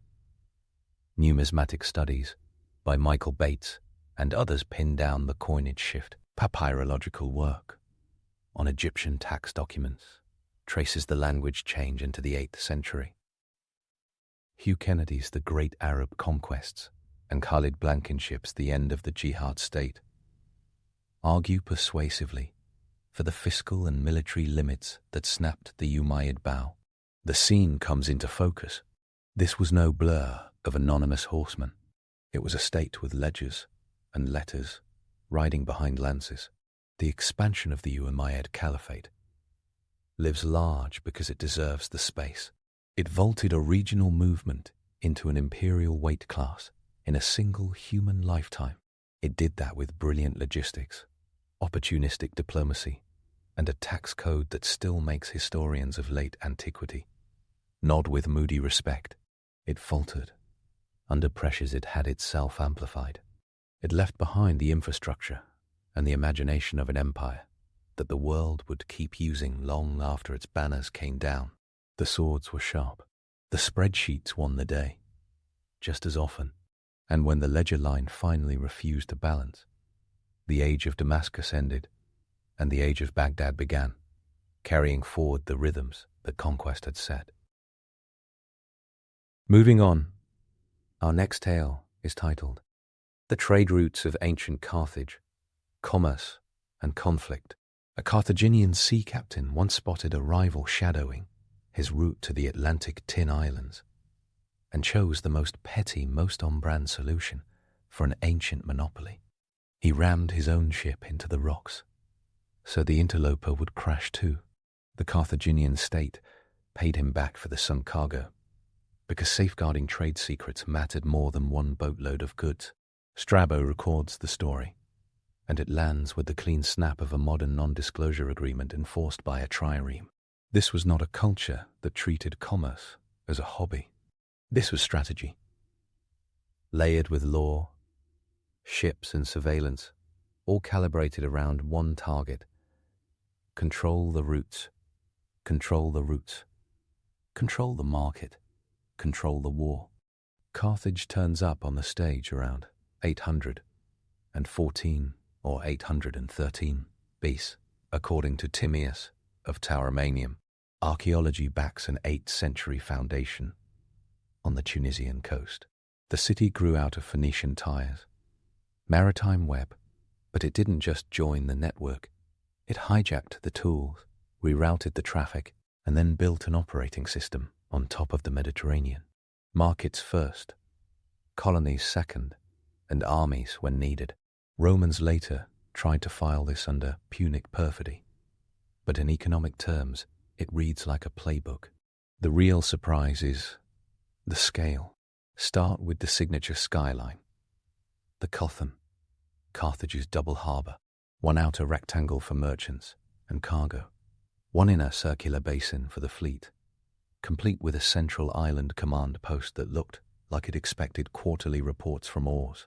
Appian claims the circular harbour held up to 220 slipways for warships, a number that screams propaganda, but still tracks with a city ready to launch, a steel-grey headache at the drop of a palm frond. Archaeology at the site in modern Tunis shows the basins, the stone quays, the ramps. No CGI needed. The Mediterranean made a donut. Carthage filled it with boats. Across that water moved the things that make ancient economies hum and ancient neighbours anxious. Purple dye wrung from murex shells along the North African and Levantine coasts. Salty, addictive fish products from places like Ebus, and the Atlantic shore. Iberian silver pulled from the earth with terrifying efficiency. Tin from somewhere out in the Atlantic storm belt, funneled through Gardi, Cadiz, and Atlantic outposts. Ivory, gold dust, and exotica brought up from Africa's interior and along the West African shore, if Herodotus and Hanno's Periplus have anything to say about it. And then the basics: grain, olive oil, textiles, timber, wine. Not all goods went out, stamped, made in Carthage, but enough did to keep the brand famous and the enemies annoyed. The ship that did the heavy lifting did not care about poetry. Carthage ran long, lean galleys for speed and control, and rounder, fuller-bodied merchant hulls when capacity came first. Mortise and tenon joinery, locked planks together with a carpenter's precision, and pine, cypress, and imported cedar did the rest. All crews pushed at 4 or 5 knots in steady conditions. Coasting kept crews safe in spring and summer. This wasn't romance. It was logistics with muscle cramps. Everything about the city's legal and political DNA pointed seaward. The Sophites in the councils acted like a board that knew where the cash flow came from. Treaties read like terms of service documents for half the Mediterranean. The earliest one Polybius quotes, traditionally dated to 509 BICE, basically told Roman merchants to mind their lanes, trade at Carthage, and in specific Libyan and Sardinian emporia, with an overseer present. Take nothing inland. Face confiscation if the line got crossed beyond Carthage's fair promontory, Cape Bon. Even the name of the promontory sounded smug. Here stood a power that drew lines on water, then enforced them. The network looked like someone had dropped pushpins onto the western Mediterranean, and then strung taut laces between them. On Tunisia's coast, Utica, older than Carthage, and eventually overshadowed, Hippo Dioritis, Byzanter, Hadrumetum, Sus, Leptis Magna to the east, Sabratha and Oea, Tripoli. Sicily carried Motia, Panormus, Palermo, Salerma, Salentum. Sardinia showed Taurus and Nora. Majorca and Minorca became recruiting grounds for slingers who turned up on Carthaginian battlefields like walking artillery. Ibiza, Ibisus, stamped coinage with the pudgy god Bez and shipped salted fish as if the entire island were a giant pantry. Spain and Portugal glittered with nodes. Gadir since the 9th or 8th century B. Lixus and Mogador, Essaouira, along the Atlantic Moroccan coast. A few places, like Carthago Nova in Spain, didn't just sit on trade routes. They generated the bullion that made huge wars possible. Spanish silver serves as the loudest data point. Strabo describes mines near New Carthage, Cartagena, employing 40,000 workers and generating 25,000 drachmas per day. Run the numbers with an Attic talent at 6,000 drachmas, and it clocks around 4 talents daily, more than 1,400 talents annually. Convert to modern measures, and that's about 36 to 40 metric tons of silver every year in the good seasons. The figure is monstrous enough to keep a city's navy fueled, a mercenary army paid, and an indemnity to Rome covered, without skipping a banquet. But wait, that mine-driven boom came after a crash bar. The First Punic War torched a century of arrangement. Before the Roman navy learnt to cheat at sea with the Corvus boarding device, Carthage treated the western Mediterranean like home turf. Pilots knew every headland, outposts, fed markets. Greek rivals got edged, bribed, or smashed. Alalia around 500, and 40 to 500, and 535 bice saw Carthage team with the Etruscans to push back the Phocian Greeks. Himeraean 480 barge delivered a brutal check from Syracuse and allies, with Hamilcar dead at the altar, while the Greeks elsewhere fought Persia at Salamis. The pendulum swung. Island grain mattered. Straits mattered more. Messana controlled the marine funnel between Sicily and Italy. Rome, after 264 bis, dove into the shipping business, and the waterline of history changed. A Roman quinquereme, reverse-engineered from a captured Punic hull, let an upstart throw grappling hooks at Carthaginian skill. Boarding bridges negated oarsmen, finesse by turning sea combat into deck brawls. Polybius writes in admiring detail about the Roman work ethic on these ships. Impressive and a little unsettling. While Carthage discovered that weather punishes even great sailors, the Roman Corvus made ships top-heavy. 2 storms erased Roman fleets in 255 and 253 base. The cycle repeated. Meanwhile, on the glass-blue corridor between Lilyboeum and Africa, convoys and counter-convoys tried to keep armies fed. Archaeology gives the war a soundtrack.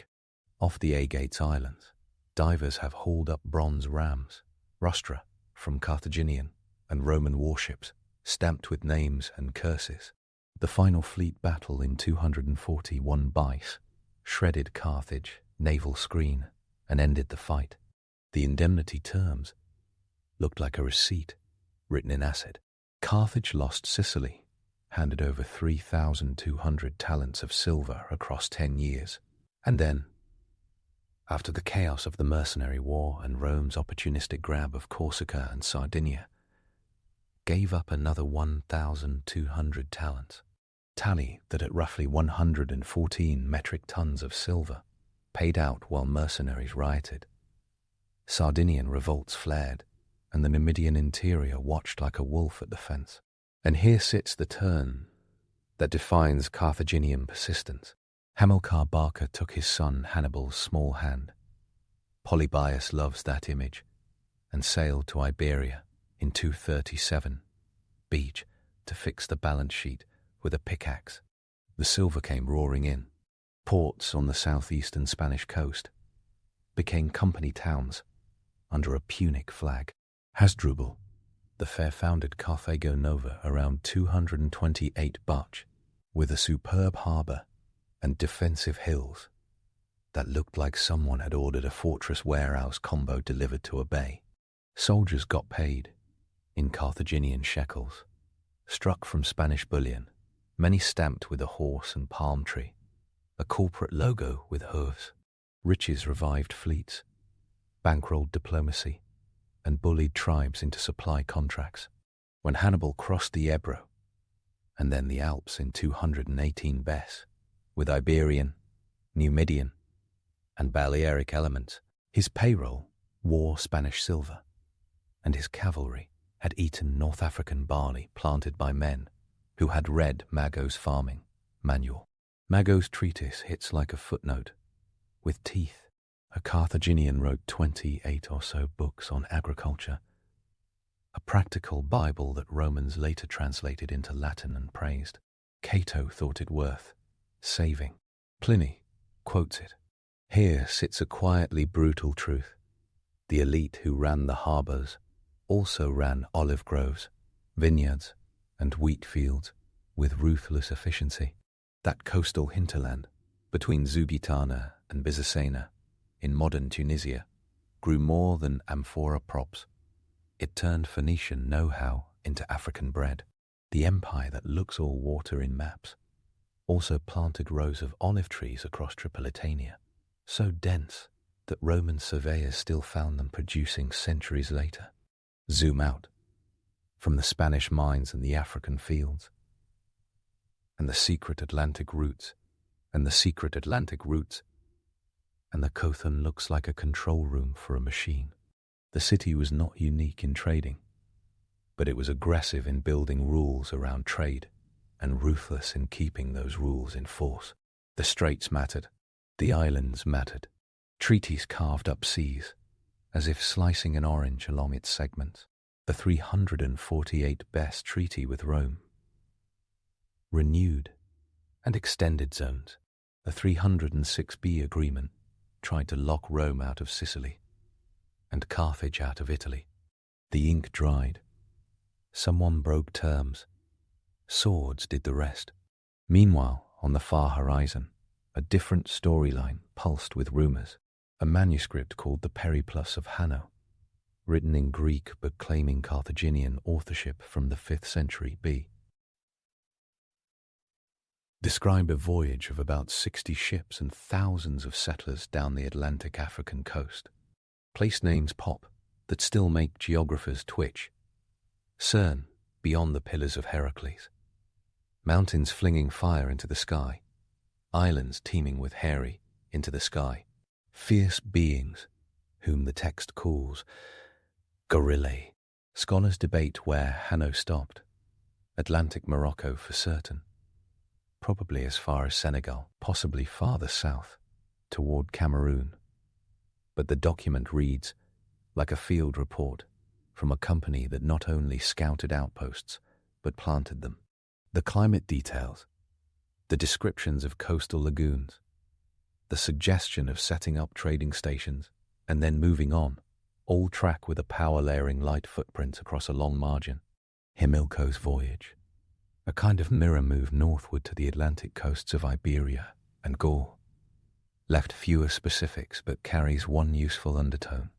The rhetoric about fog, seaweed, and sluggish seas reads like deliberate psychological warfare aimed at scaring Greek and Roman captains.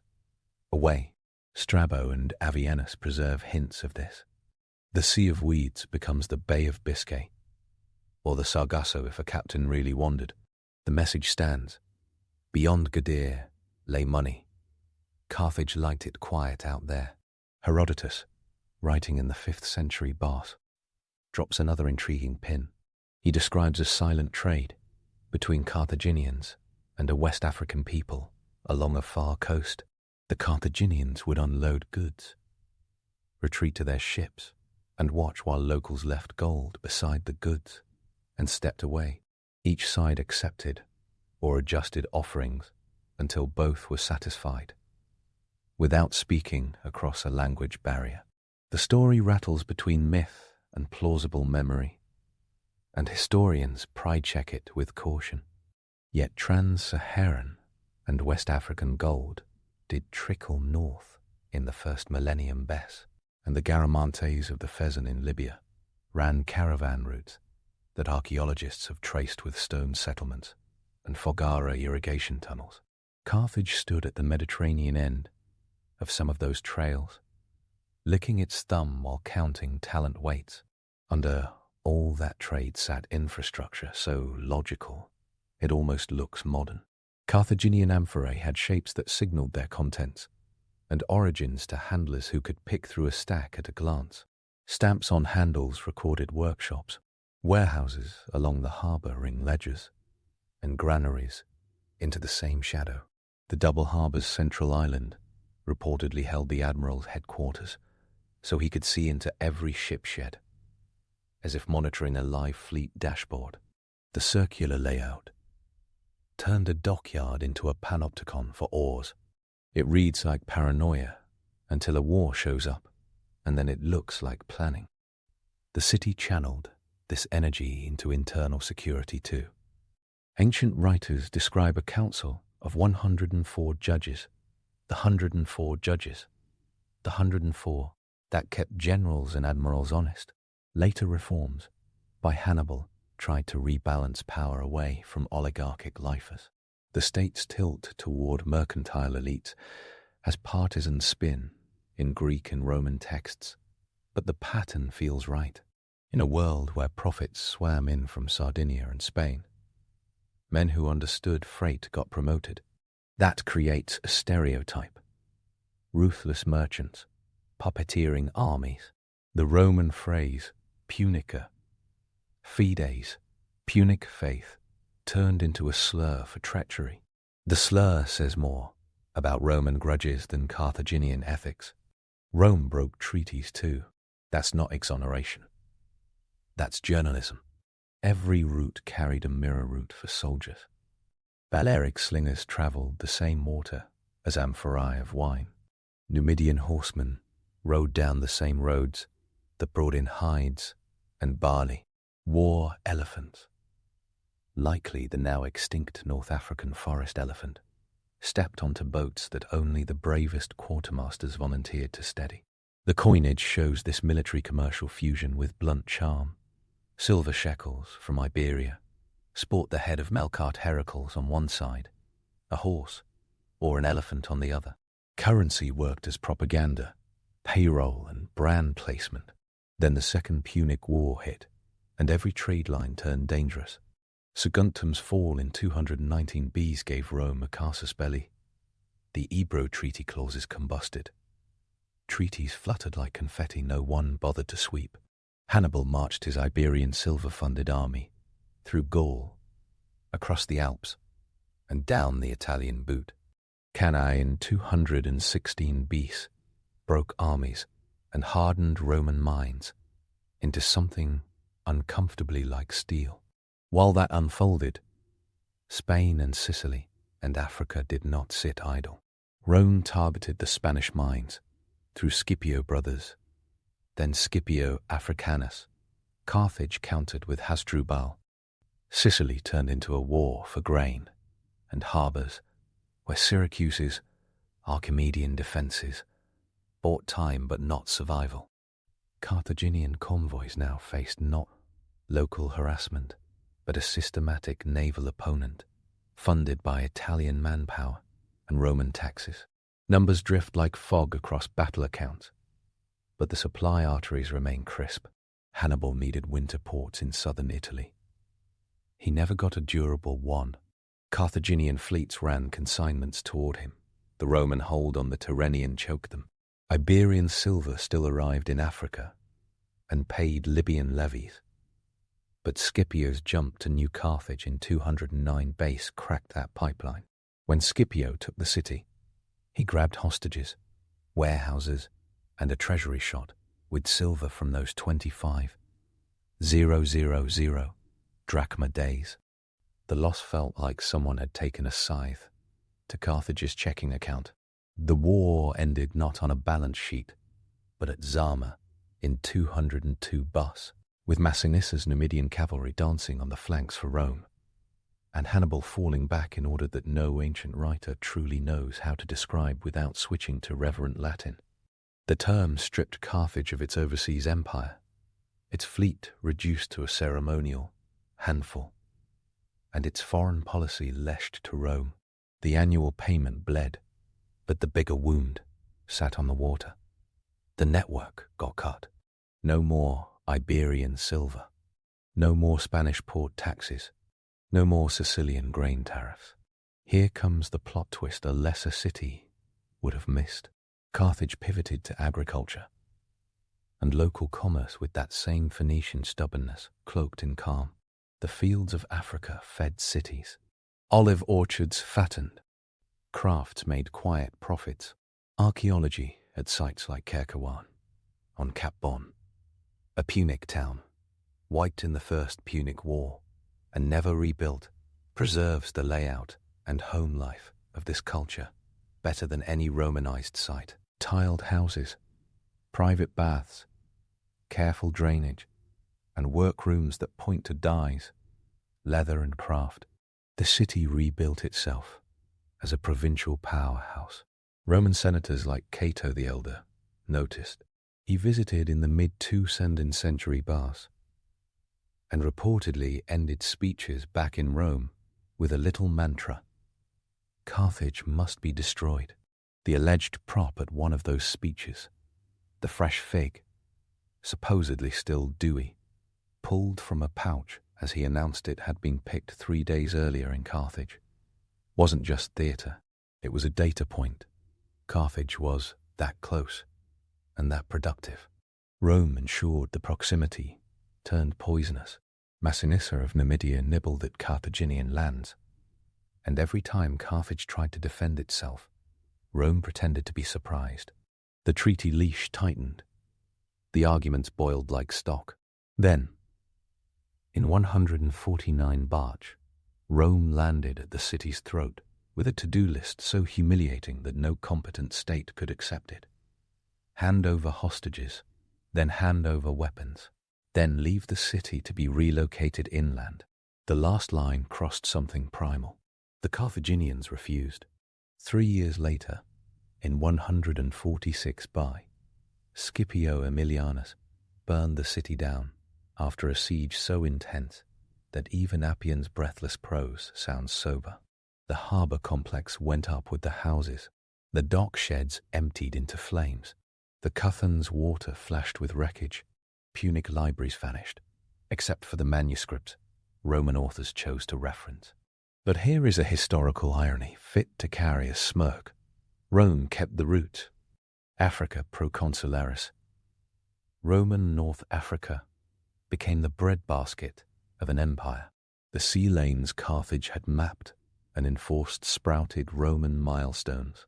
The harbour site later received a Roman colony under Augustus's program, and Carthago, unbelievably, rose as a Roman city and then a Christian bishopric that produced Augustine of Hippo 4 centuries after Scipio watched the smoke. That survival, through repurposing, extends to the edges of the map. The islands still work as stepping stones between coasts. Gadi still stares at the Atlantic, sunsets and chats with Morocco across a strait that looks slim on a globe, but eats careless boats for breakfast. The Agadi rams sleep on a museum shelf. The handheld amphorae handles stamp names, readable across millennia. Every stamp whispers the same 2 data points: product and trust. That combination of mark and movement made Carthage a power equal to a nation-state's army. And yet, it is the secrecy that gives the story its edge. Strabo's scuttling captain rings true, not because it is cinematic, but because it is cinematic, but because it matches an attitude recorded in treaties and mirrored by rivals. Roman consuls treated commercial clauses like fences to lean over. Greek geographers wrote about rootless traders as if talking about hackers. Carthage knew the value of hiding a supply list. Even the lore about the Atlantic, about fog banks and sluggish brines, tastes like corporate disinformation salted through nautical manuals. This doesn't grant Carthage a halo. The city enslaved people. It cut deals and broke some. It propped up friendly tyrants when they kept ports open. It crushed revolts with scenic brutality. The mercenary war, after 241 BC, sometimes called the Truceless War, soaked Africa's roads in something darker than commerce. Diodorus and Polybius both pull no punches about mutilations and betrayals. Punic became a byword for cruel cunning because competitors lost fights they thought were fair. But the caricature hides the mechanism. Carthage ran a globalized economy before the term existed. and it paid the moral price tag that comes with that much reach and risk in full view of enemies who often shared the same flaws. The details bite hard enough to ground the drama. Appian's harbour description and the slipway count sell the image of a naval hive. Archaeology at the Tunis harbour basin gives the stones to match the story. Herodotus's silence trade anecdote preserves an economic trick older than written contracts and far more vivid. Strabo's silver mine numbers at New Carthage translate to an annual haul measured in tens of metric tons, an intake heavy enough to bankroll a continental invasion. Polybius Treaty reproductions show an empire that negotiated ocean zones like a modern power writes airspace rules. Hanno's Periplus keeps its cool record tone, even while describing flame-bearing mountains, a phrase that likely lines up with volcanic features around Mount Cameroon or the Canary. Archipelago and Gorale, later tied to an African ape through Renaissance etymology, gone wild. The rams recovered at the Egadi Island, with inscriptions naming Roman officers and possible Punic ship names, give the Aegade's battle a cast list. The Punic town of Kirkawan, streets, homes, drains, industrial installations, presents a frozen cross-section of the civil life that this commercial engine supported. Carthaginian coin hoards, especially in Sicily and Italy, map the flow of payrolls and bribes like a thermal camera. The routes themselves start to glow when traced. From Carthage to Sicily's western ports sat about 160 kilometers of straight water, 2 good weather days from mixed convoy, faster if the gods smiled. Carthage to Sardinia meant a riskier, windier run, but doable with established calls. Carthage to Gadir demanded a patient coastal hopscotch along the Maghreb instead of a pulverizing straight shoot across open sea, safer and slower, but more reliable for ships hauling amphorae that didn't float well when broken. That last leg plugged into a ladder of Atlantic stepping stones up to the Silver Horde at Hulva and the tin lines that led across Gaul into Armorica, and then by coastal runs to Cornwall and Brittany. Diodorus Siculus later describes tin moving overland to a place called Ictis, an island at low tide. Modern scholars often point at Saint Michael's Mount in Cornwall before ships carried it to the mainland, and then onward. Carthaginian traders did not own Britain, but they owned the knowledge of who to pay and when to sail. Control showed up as negative space too. Notice which cities did not get Greek cults or citizens. Carthage played rough when rivals tried to cede Sicilian or Sardinian ports beyond an acceptable ratio. Motia, a Punic stronghold on an island in a lagoon near modern Marsala, spoke 2 languages and worshipped multiple gods in prosperity, until Dionysius of Syracuse attacked it in 397 backs. The rubble testifies to the stakes around ferry lanes and salt pans. Later, Carthage rebuilt on the Sicilian coast at Lilybaeum, close enough to surveil everything sailing past like the world's most intimidating neighborhood watch. Even the elite's leisure had a logistics tone. The pilgrimage nodes, like the Temple of Melkart at Gade, which attracted generals, fishermen, and philosophers, functioned as spiritual rest stops and political safe houses. The mythic link between Heracles and Melkart knitted Greek and Phoenician cultures into a mutual cult that let priests bless voyages and kings kiss rings over shared myths. There's nothing like a multinational god to keep customs paperwork friendly. Economically, the state alternated between monopolies and regulated private trade. The purple dye industry almost certainly had heavy oversight. It produced small, luxurious cargo with stupid high margins. Salt and salted fish ran like water. Across the network, private families controlled salinae and factories with state support. Olive oil and wine moved in bulk, with stamp systems and weights ensuring that amphorae delivered what they promised. A merchant could run a ship or join a ship, or join a convoy with relative freedom, as long as he observed the city's navigational NDAs and didn't freelance into banned zones. Violate that, and the sledgehammer fell. The scuttling incident, Strabo records, was not a fluke. It was policy made splashy. The city minted coinage to suit this dual world. In the fourth and third centuries, bias, the mints, struck electrum, then silver, with designs that spoke to markets and soldiers in the same breath. Tanit, or a goddess with a wreath paired with a horse, Melkart Heracles' head matched with a lion or elephant, a silver shekel under Carthaginian standards, often weighed around 7 grams, a neat and portable packet of value that moved from Iberian mines to Sicilian garrisons to Italian bribe points with depressing ease. When the payroll faltered, as in the mercenary war, the whole machine lurched, because this was not a polite militia system. It was a mercenary supply chain built into state DNA. The sturdiest myth needing eviction is the idea that Carthage operated as a cartoon villain among noble Greeks and Romans. Roman authors, like Livy and later Appian, paint a culture of greed and trickery.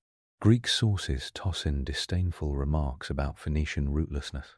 Meanwhile, Greek and Roman businessmen lined up at Punic emporia to buy dye, fish sauce, and tin, and Roman politicians begged for North African grain whenever Italian harvests failed. Hypocrisy hung in the harbour air, along with the smell of press rooms and brine. This isn't romantic revisionism. It's a reminder to read sources like Polybius and Strabo for data points, and then extract their side's propaganda. Polybius, to his credit, travelled, measured, and checked, even while writing from a Roman-adjacent position. Strabo loved statistics. Herodotus ate stories for breakfast, but labelled some of the spicier ones as hearsay. Diodorus can be a magpie, but he quoted earlier Sicilian historians who watched Carthage through narrowed eyes. One of the best correctives comes with archaeology's quiet voice.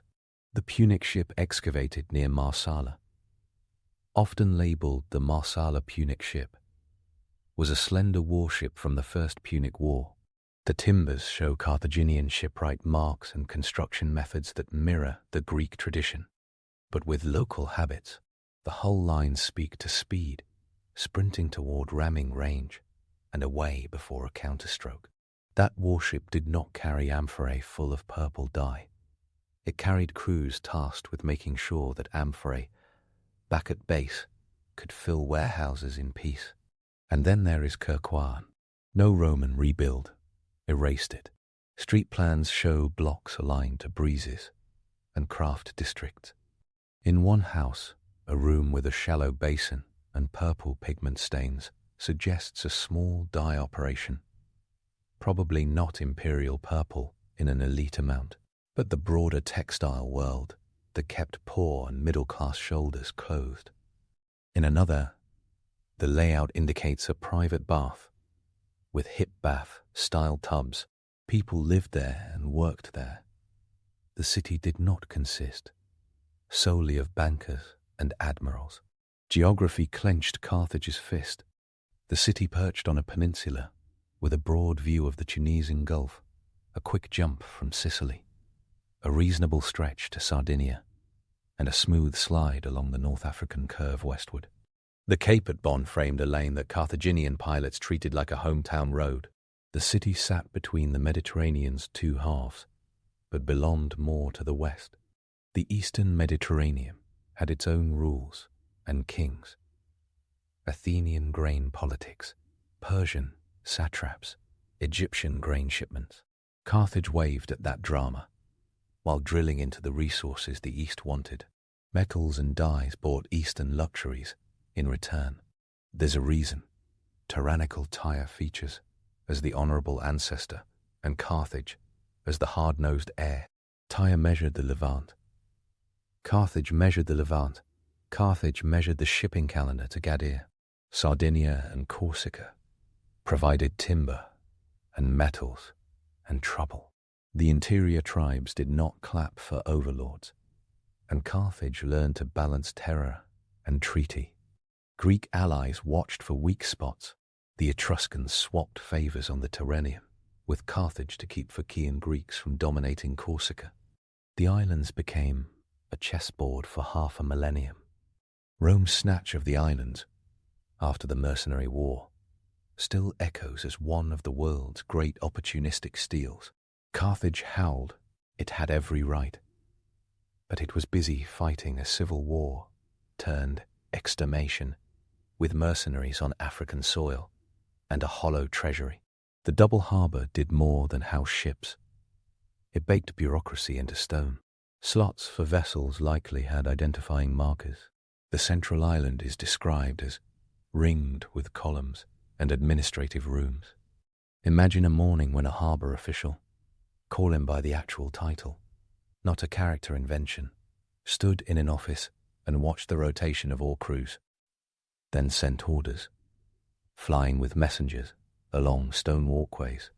Those orders mattered to people in Ibiza's salting fish and men in the Sierra Morena hauling silver ore. The fact that modern visitors can still trace the bones of that system in the ground turns a heady legend into an urbanist case study. When the last flames in 146 by curled over the stones, the supply lines did not vanish so much as change colours. Roman Africa pumped grain north. Roman rivalry with Eastern powers looked eerily like Greek Carthaginian struggles over Sicily, only scaled up. The difference is that Roman writers controlled the narrative. Still, every amphora stamp, coin hoard, and underwater ram that surfaces gives Carthage back a voice. If the whole story needs a single image to lock it in, it may be the coin stamped with a horse and palm. The horse stands for speed and control. The cavalry that ran down stragglers and showed up right when a line broke. The palm, phonically linked to Punic and Phoenician identities through the shared Semitic root for palm, captures the city's diaspora nature. The palm can grow in desert heat, flex, and not break, and feed caravans and sailors alike. That emblem, riding on a silver shekel struck from New Carthage ore, paid a rower's wage and a mercenary's bribe and a dockworker's dinner. It bought planks, pitch, replacement oars, and barrels. It funded the voyage that came home with tin, and the war that tried to keep anyone else from getting it. Caravans of fluorescent factoids trail behind. The Roman-Carthaginian treaty recorded by Polybius limits Roman trading in Carthage's African sphere and forbids Romans from wintering in certain harbours without explicit permission. The text reads like a cross between Admiralty, law, and a customs official's ideal bedtime reading. The fair promontory line prevented Romans from bartering beyond a specific geohistorical fence. Cape Bon isn't just a cap. It's a policy in stone. Carthage employed both citizen militia and a thick layer of allied and mercenary troops. Libyans, Numidians, Iberians, Campanians, Balearic slingers. The recruitment map matches the freight map almost 1-to-1. Hadrumetum, Leptis, and Utica weren't just names on bills of lading. They were collection points for tax in kind, grain that fed markets, then armies. The Garamantes in the central Sahara cultivated with underground channels and moved goods north. Classical authors mention them. Modern archaeology digs up their cities and irrigated fields. Carthage touched their world at the Mediterranean rim, post 246, because Iberian expansion under the Barksids included treaties with tribes like the Turdetani and Bastions, such as Acre-Loic. These points connected to silver lines that exploded Carthage's capacity to pay off Rome and plan revenge. Roman discovery of Spain's mines undercut Carthage where it mattered most. The capture of New Carthage peeled the silver sticker right off the cargo box. Even now, the myth about Carthage, sprinkling salt on its ruins after 146, hangs around like a stubborn stain. No ancient source mentions it. Roman land commissions measured and repurposed. Later farmers ploughed. The city returned. The salt story reads like a post-factum flourish, a way to dramatize the obvious. Carthage's economic heart got ripped out. The city's trade routes, once enforced by hidden harbors and scuttling captains, now answered to Rome's consular cycles. The fascination persists because Carthage understood something fundamental that later empires relearned. A trade route is not a line between 2 points. It's a corridor of relationships. This corridor needs laws, rituals, and violence in reserve. It demands pilots who read winds like texts, and quartermasters who read ledgers like oracles. It thrives on 1,000 anonymous hands, straightening ropes, packing amphorae, and stamping coins. The corridor snaps when a rival learns the path, wins a battle at the right strait, or hires a more persuasive ally. Carthage played this game at championship level for 4 centuries. The city died as a sovereign power, and then outlived itself as a system. Roman shipping lanes, Byzantine tax registers, and even medieval trade across the Maghreb bear the old logic. Control straits, hold islands, plant loyal towns at Cape tips, and keep the enemy ships from finding a quiet cove. Teach captains to pretend the Atlantic is haunted. Pay pilots well. If a rival follows the route, consider the rocks. When modern historians like Serge Lancel, Gilbert Charles Picard, and Dexter Hoyos go over the evidence, they find a state that was corporate and charismatic, cold-eyed and occasionally almost tender toward its fields and workshops. Josephine Quinn writes about Phoenicians and identity like a forensic analyst, peering through wreckage, teasing out the difference between what people called themselves and what inscriptions say. The city refuses to collapse into a caricature. It was a republic with oligarchic bones, a mercantile empire with moments of desperate spectacle, and a coastal civilization that knew the desert and the sea better than most empires know their rivers. One senses the comedy in the contrast. Rome, forever nostalgic about Cincinnatus and farm plows hung on cottage walls, turns out to have run an industrial-scale bureaucracy. Carthage, supposed villainous merchant state, preserves a manual on manure management and orchard spacing that Romans copy. Romans accuse Carthaginians of duplicity. Carthaginians of duplicity. Carthaginians accuse Romans of hypocrisy. Etruscans side with Carthage against Greeks in 1 century and then find themselves eaten by Rome in another. The Mediterranean cannot stop laughing at itself. There's no neat moral. At the end, there's a clean observation. Carthage proved that sea lanes could build an empire as surely as legions could. The city did it with treaties like road signs, harbors like factories, and money like bottled wind. Commerce and conflict were not separate spheres. They were the same water, stirred by different oars. That scuttled ship off a secret coast was not an overreaction. It was a mission statement. Control the route, or lose the world attached to it. The captain went down with proprietary knowledge. The state reimbursed the loss. The rival went home wet and frustrated. The route, for a while longer, stayed Carthaginian. And now, let's continue with our next story. Day in the life of a living as a craftsman.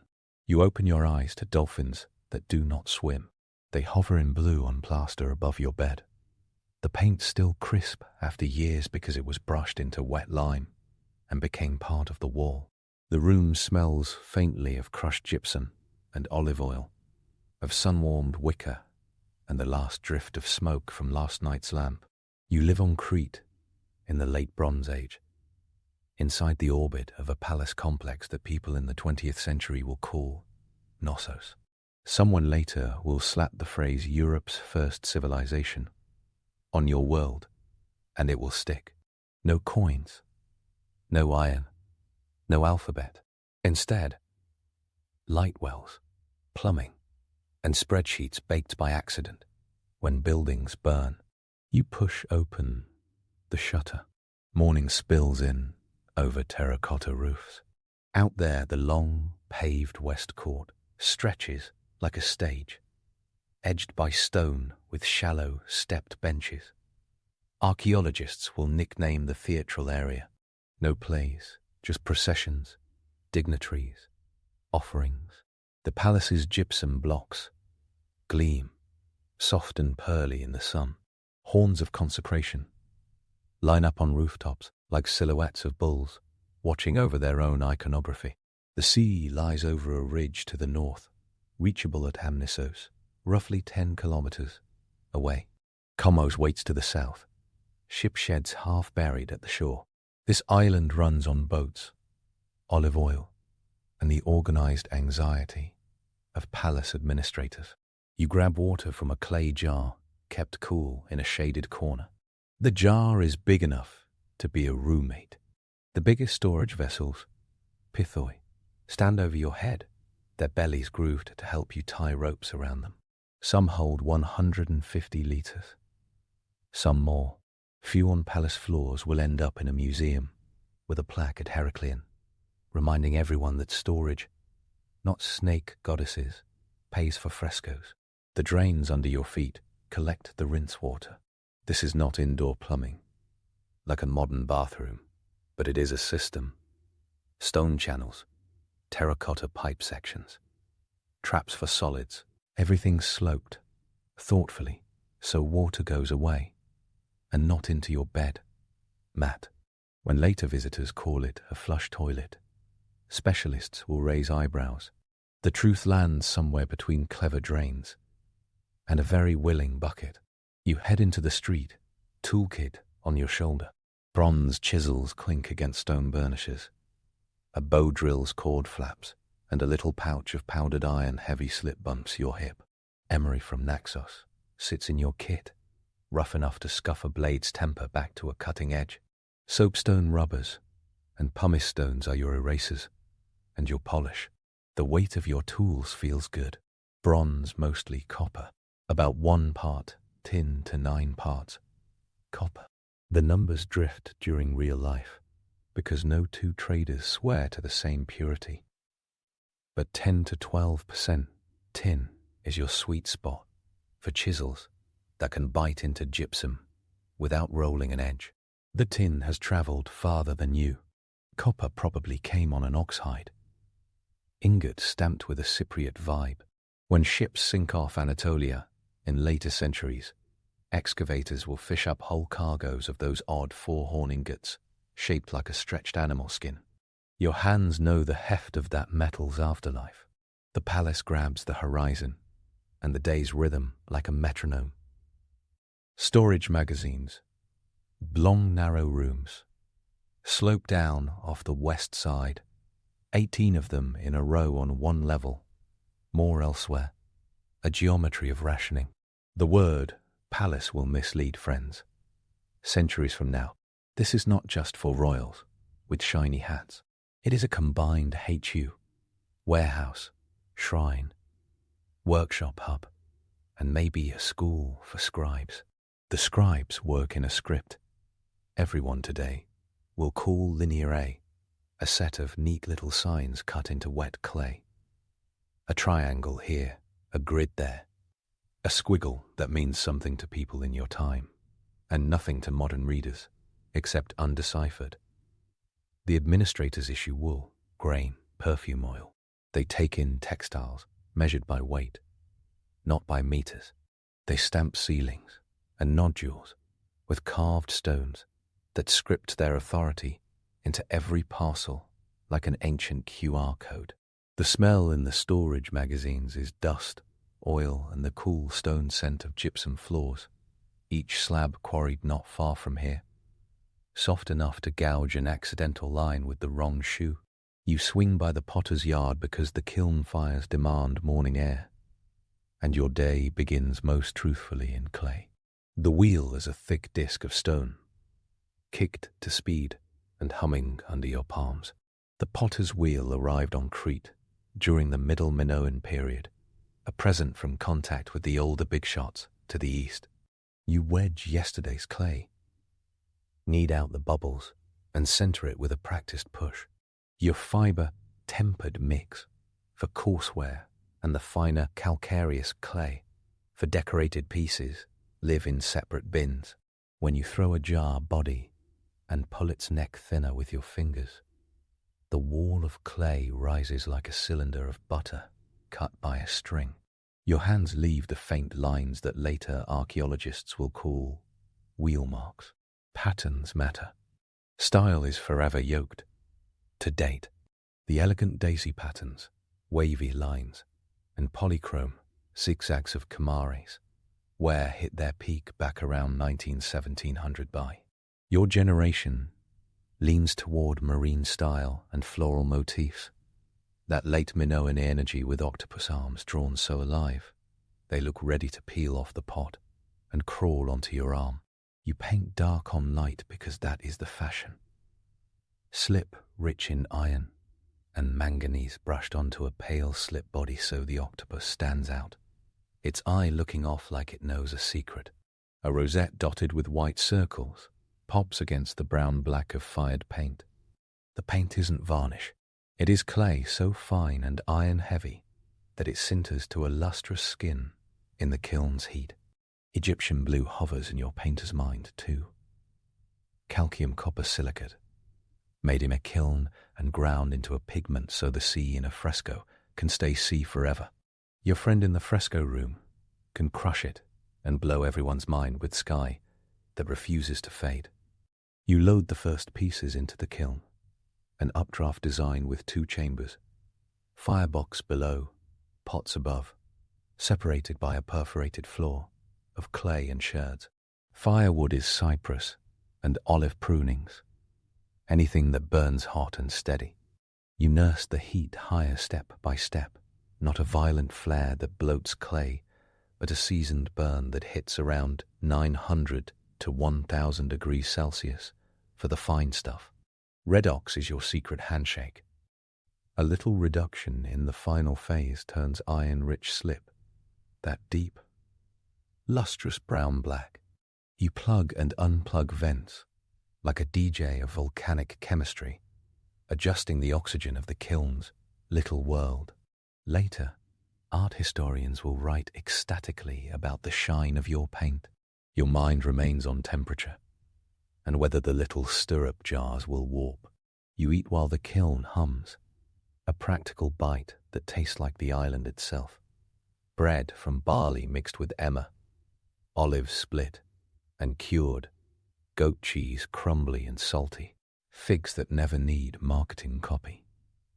You pour watered wine into a burnished cup, the kind so thin, in older days people called it eggshell ware.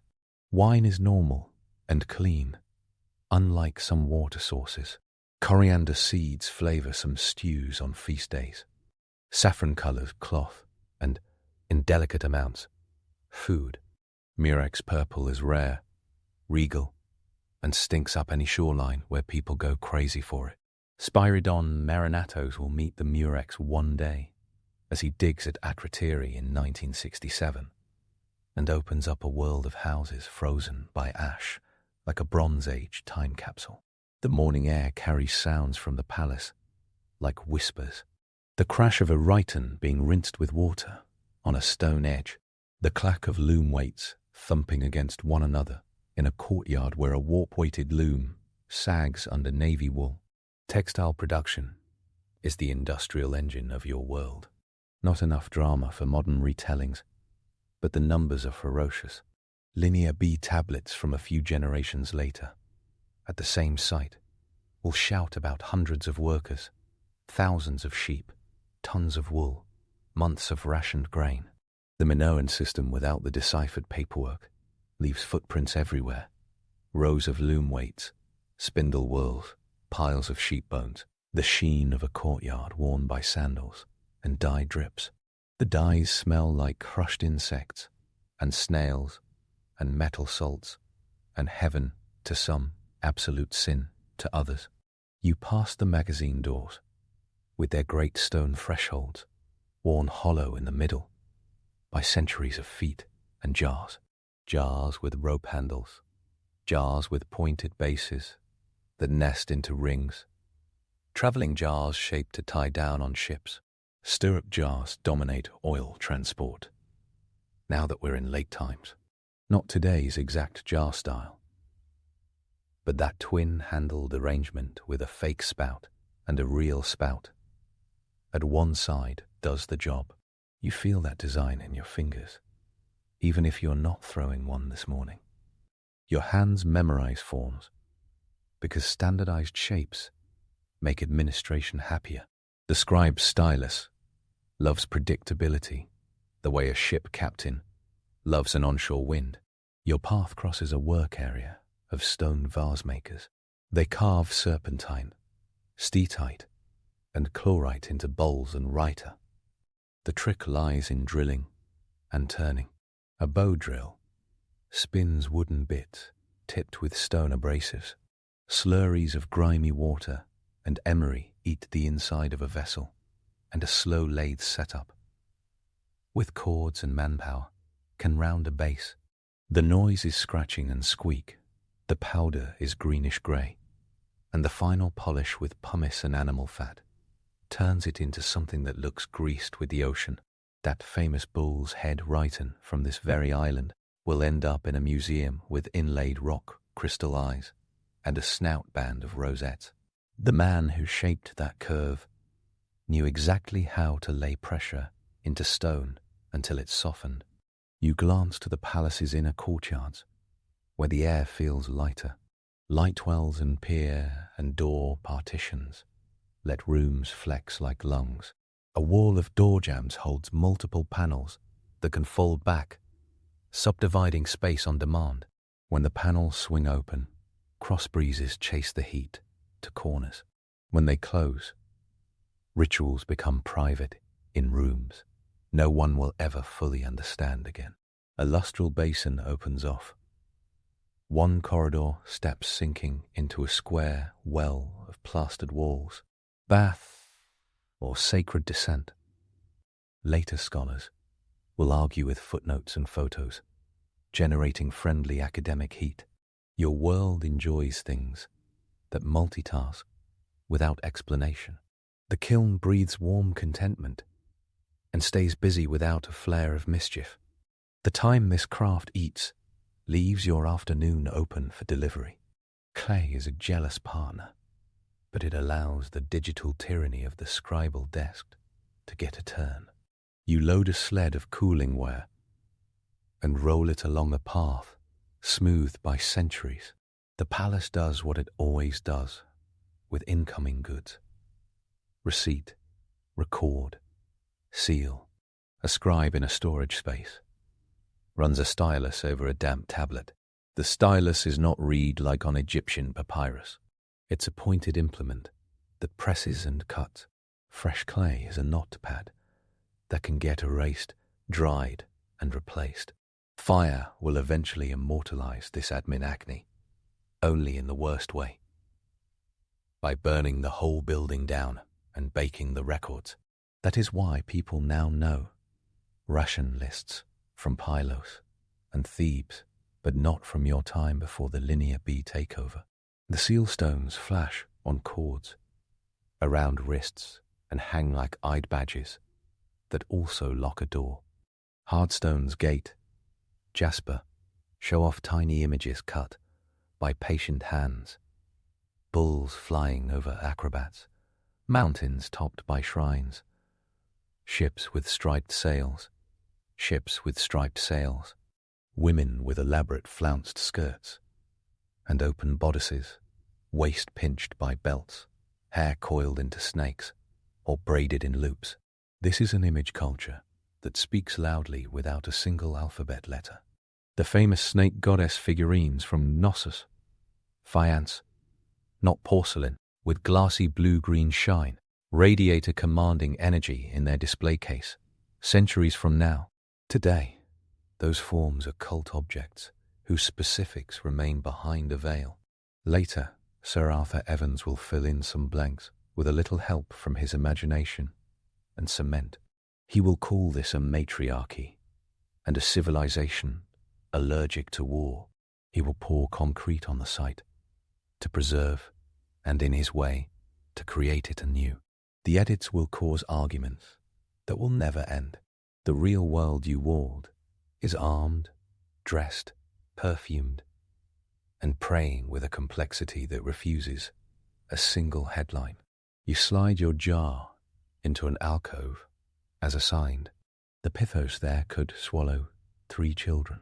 The scribe indicates a mark point on a wooden pegboard, presses a little clay nodule over a knotted string that loops your delivery into a controlled packet and dents it with a stamp. That stamp becomes your time card. Human Resources wears ankle bracelets and knows everyone's seal. Redistribution is the system. The palace collects and hands out. The symbolic network hums across the island, like a hive, visible in its final form when a gold pendant from Malia captures 2 bees meeting over a drop of honey, their wings filigreed so thin you can see the craftsman's nerve. That piece gets dated around 1700, 1550 buys. You live with it in your mental catalogue, like a musician who knows instantly when a chord lands in the right key. Outside, someone's flint napping sends obsidian slivers sparking off a block. Melian obsidian travelled here long before kings wrote their names on stone. You can pick out the black glass by its shine and raise a resistance to common sense. Bronze does the heavy cutting now, but obsidian keeps an edge like a grudge. The edges slice reeds for mats and skin for hides, and they bleed woodcarvers who get cocky. Tools scatter the ground the way phones litter a modern coffee table. Little bone punches, antler hammers, basketry coils. It is a world where nothing exists alone. Midday thumps down hotter, and the sea breathes a hint of salt over the ridge. The palace's south propylaeum glows, and the so-called Prince of the Lilies, misassembled from fragments that modern conservators will politely side-eye, anchors a stairwell with a charisma borrowed from paint. Bull leaping takes over the gossip of the world, even if you do not spend your lunch break watching athletes try to get stamped less. The fresco shows a man launching from the animal's back, while 2 others brace and land, a performance more art than instruction. The real thing happens rarely and demands skill, teamwork, and a bull with a certain temperament that bulls do not in fact enjoy. John Younger will spend a career collecting data on bulls and leaps and depictions. The mythos grows because danger plus ceremony equals glamour. No one in your shop denies that. Your afternoon belongs to metal, to the coppery reek and soot that climbs under your nails and becomes a permanent, personal brand. Later eras will call lost wax, casting Sire Perdue. But your process ignores French and focuses on beeswax, clay investment, moulds, a charcoal furnace breathing through a tuyere, and a crucible that glows sullen between dull red and bright orange as the mix hits flow. Bees matter in this story, not just for honey and symbolic jewelry. Wax patterns die for art. An alloy rides into a mold, like a river, into a gorge, and when you crack the fired clay off a bronze figurine, you birth that piece twice. Solder lines vanish. Filigree happens with wires drawn by pulling through progressively smaller holes in a metal plate. Dead simple physics, with a side of swearing. You check a blade, long and narrow, not quite a rapier, but trending thinner as tastes change. The shadows of later war will crash onto your island eventually, and the sword shapes will tell the story in metal first. For now, this is a place where walls do not bristle with towers and arrow slits. The countryside holds small fortifications and watch points. The palaces favor openness and control by visibility and ceremony, instead of spikes and ditches. Peaceful utopia, as a brand, sells well in 1905. Weapon hoards in caves, boars' tusk helmets in graves, and cut marks on bones sell a different reality. A nice, messy reality. You like truth that comes with patina. Your hand finds a chipped chisel. You take it to the stone, emery grinding out the pity in its edge. A bronze chisel can keep a worker alive and fed. The metal came a long way. Tin probably crossed from somewhere east or northeast, perhaps Central Asia, smelted into bars that swapped hands 20 times before finding your town. Copper bears, the scent of cypress, which would eventually lend its name to copper in Latin. Many steps ride on every finished piece. Your world is global before that word means plane tickets and hashtags. Your shop includes things you cannot name out loud in a language from Anatolia. A way of tying ropes you picked up from a sailor out of the Cyclades, and the angle of a sawtooth a stranger showed you in a beachside hearth, while wind beat salt into your hair. The harbour at Amysos has rowers on benches, and a square sail hoisted and then let fall, practicing like muscle memory matters. The ships in the frescoes from Thera's Acrotiri, painted around the same window as your life if you take the radiocarbon evidence seriously, show tall stern posts, coloured hulls, captains under canopies, a miniature flotilla parades across a wall with dolphins in their wake, and towns rising in terraces at either end. The ash that will bury that town will argue about its date for centuries. Some say 1620, 1600 BICE, based on radiocarbon and ice cores that record sulfuric acid. Others push later, based on pottery sequences and Egyptian synchronisms. The lab coats and trowels keep debating. Out on the water all afternoon, the smell is tar, pitch, and old fish. Your island rides those decks to Egypt and back with Cretan fancyware, turning heads in Nile-side villas. Egyptian blue travels the other way. Lapis lazuli from Afghanistan floats into the eastern Mediterranean on the same currents as gossip and lice. You pass a perfume workshop on your route back. The air leaves fingerprints on your brain. Perfume manufacturing follows templates from Egypt and the Levant. Oil base, olive oil, usually heated with herbs and resins, strained and heated again. Coriander, marjoram, rose, saffron. The recipes hide in the hands, and in later Mycenaean tablets under the word Poti Ni Ya, Lady Potnia, who probably approves or mandates all this scent obsession. Stirrup jars make sense here, spout sealed and drip controlled. Cosmetics and fragranced oil ride the road from ritual to luxury to ration, depending on the line item and the season. Everyone from home, altars, to palace, shrines, uses oil, light flickering off polished floors, like a private rain. Afternoon edges toward gold, and the language of ritual enters the edges of the workday. A rhyton shaped like a conical horn takes a last shine and gets ready to feed the ground libations. Bulls are not just Bulgari-level branding in this world. Their skulls sit heavy, horns up, carved heavy into stone as horns of consecration on rooflines. Knives glint as small animals meet their gods with a stream of blood. The ground drinks. The Hyatriada sarcophagus will narrate a set of rituals in paint and stone, decades after your day, showing musicians with double pipes and a sistrum. The Egyptian rattle, pulsing time while people sacrifice a bull at an altar beside a tree. That whole image set will prove that ritual is choreography with props and structure, not improv with emotions and a thunderstorm. Then come the moments when mythology reaches for you. You walk along a corridor where double axes are carved into soft stone, labyrinths stacked in repeating patterns. Later, Greek tongues will tell a story about a labyrinth and a creature half man, half bull.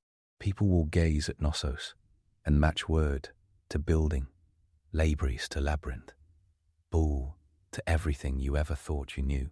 They'll ship your civilization into Plato's story of Atlantis, that Bronze Age fever dream he deployed in the 4th century to talk about morality and hubris.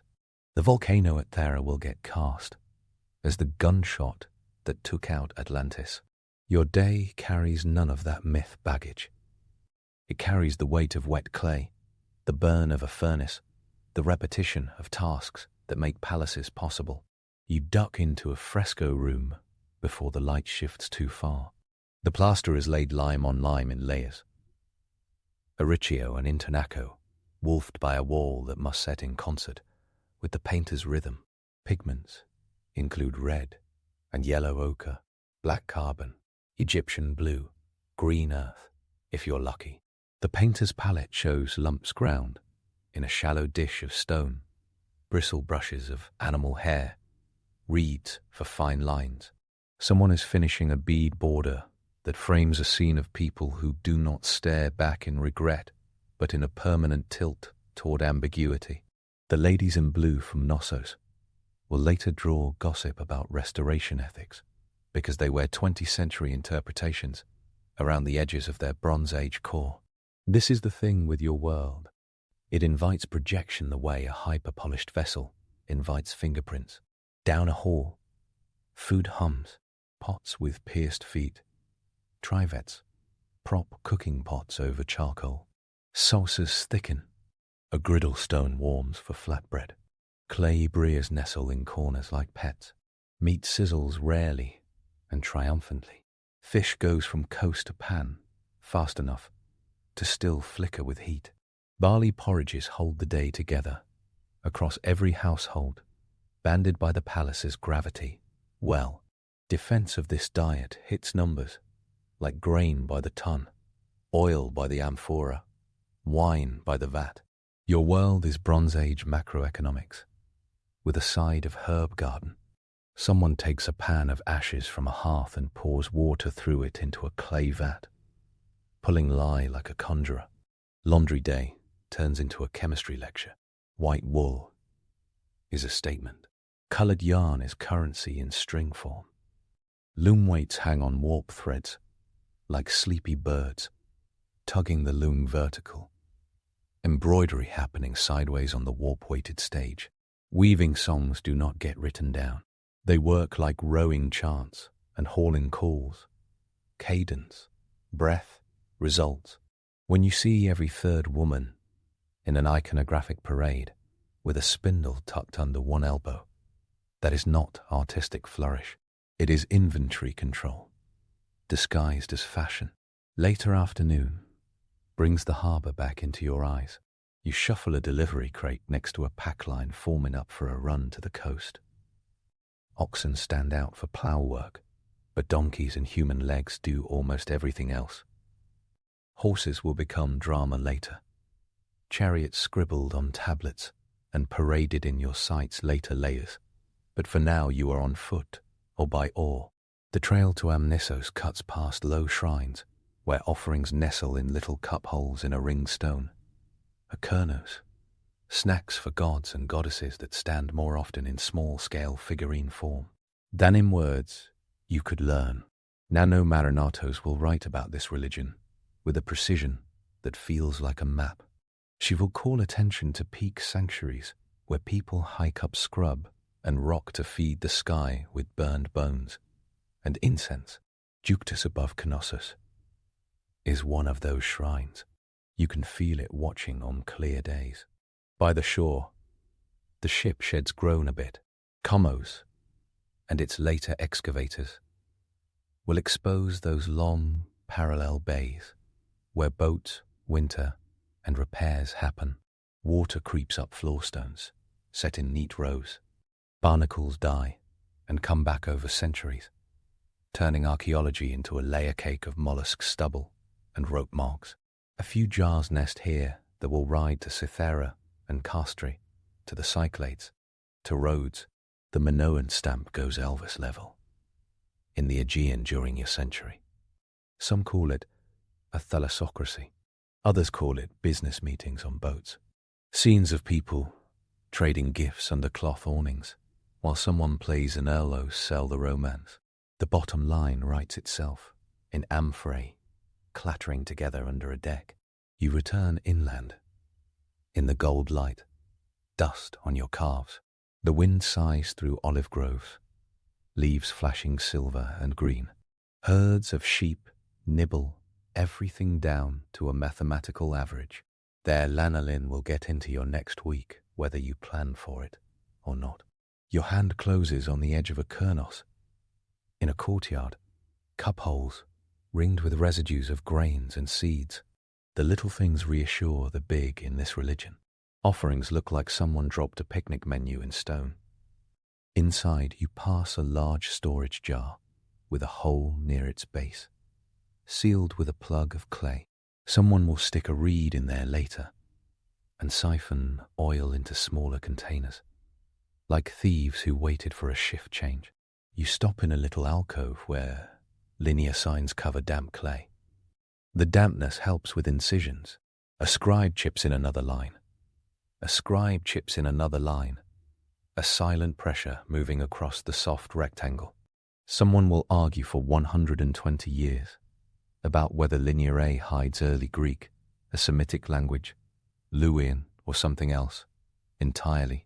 They will construct statistical models and hold conferences and stare at symbols etched by people who never expected their labors to become puzzles. They will envy the moment of 1952, when Michael Ventris cracked Linear B and linked those signs to an early form of Greek, unlocking the later Mycenaean administrative chatter in a single, audacious leap. They will keep pushing for your script and accept, for now, the world's right to not disclose its every secret. Gypsum takes a beating underfoot on the stair you climb. Faces press rub lines into the plaster on corners that get touched every day, the way modern people rub a lucky charm. Skin polishes stone. You can estimate how many hips slid past a pillar by the shine of its belly. Archaeologists have literally done that. They call it wear analysis. It quantifies humanity so well you can hear the thrum of sandals without any ghosts rising to help. The sun slides behind the shoulder of the hills that cradle the north slope of the palace. The air cools. Your workshop shadows lengthen. Kiln doors creak. You unload. Pieces come out perfect, or cracked with the heartbreak of familiar to anyone who trusts fire to be a partner. A run of octopus jars gleams. The sinuous arms swirl, so right you feel the painter in you turn smug. You stack them in bins lined with straw and old shirts to prevent chip damage. A new Riton demands a leather strop to flick away, microburst before its mouth touches liquid. You pop a chip off a bad bead and shrug, because even in a palace economy, waste walks arm in arm with perfection. No one builds light wells and lustral basins with zero loss. As the last light bleeds away, instruments rise. A double pipe orlos cuts through the courtyard's hum like a crane through reeds. A frame drum answers in a steady thud that warms the stones. A sistrum sizzles on beats that wake up your spine. A conch shell gives one last call, heavy with salt gods. Ritual time subscribes to its own clock. Small shrines catch oil light. Bull leapers do not fly every night, but dance happens in a space that keeps its feet on the ground. Wine flows, writer tilt, and drip in a measured fall. People move. You stand near the edge, ears open. The Greek word for lady rises on later tablets, potini jar, and you can match the shape of its respect to the way you see women in your world move through ritual spaces with authority. You have not eaten enough yet for a day that burned this much energy. Olives and cheese again, but this time with a little meat and a stew laced with coriander and cumin. Their existence testified later on, little tablets where someone calculates rations by moustache hair. Your cup holds wine cut with water and flavored with a sprig of something you stole from a palace planter. Your fingers are lined with slip. Your arms tell a story of ash. Work and worship share the same lungs. Myth-busting slides into the evening like a familiar character. The palace does not have 1,300 rooms. That number comes from early excitement and generous room counting. The footprint is enormous, easily 14,000 square meters for core areas. The counts depend on where walls were, are, and are guessed. The place feels infinite. When you get lost during a delivery and cannot find a staircase, you swear, a door swallowed. The civilization is not a matriarchy in the simple, poster-ready way that sells calendars. Women appear with power in art, and likely in ritual, and possibly in administration. Men exist. Weapons exist. Ships exist. Your eyes stay away from simple. Maybe that is the best myth killer of all. One myth holds anyway, in its softer, fuzzier version. People will call your civilization graceful.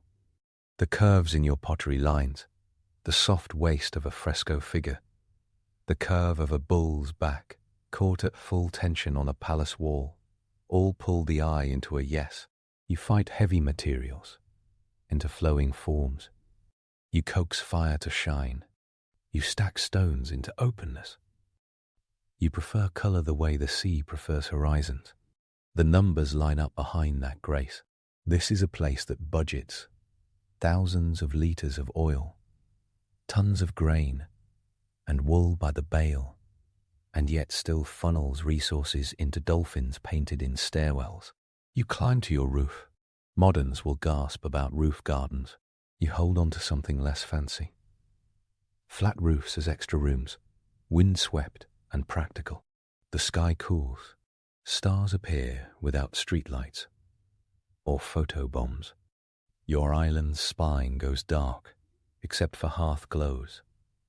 The sea offers the loud silence of waves. Ferries do not exist.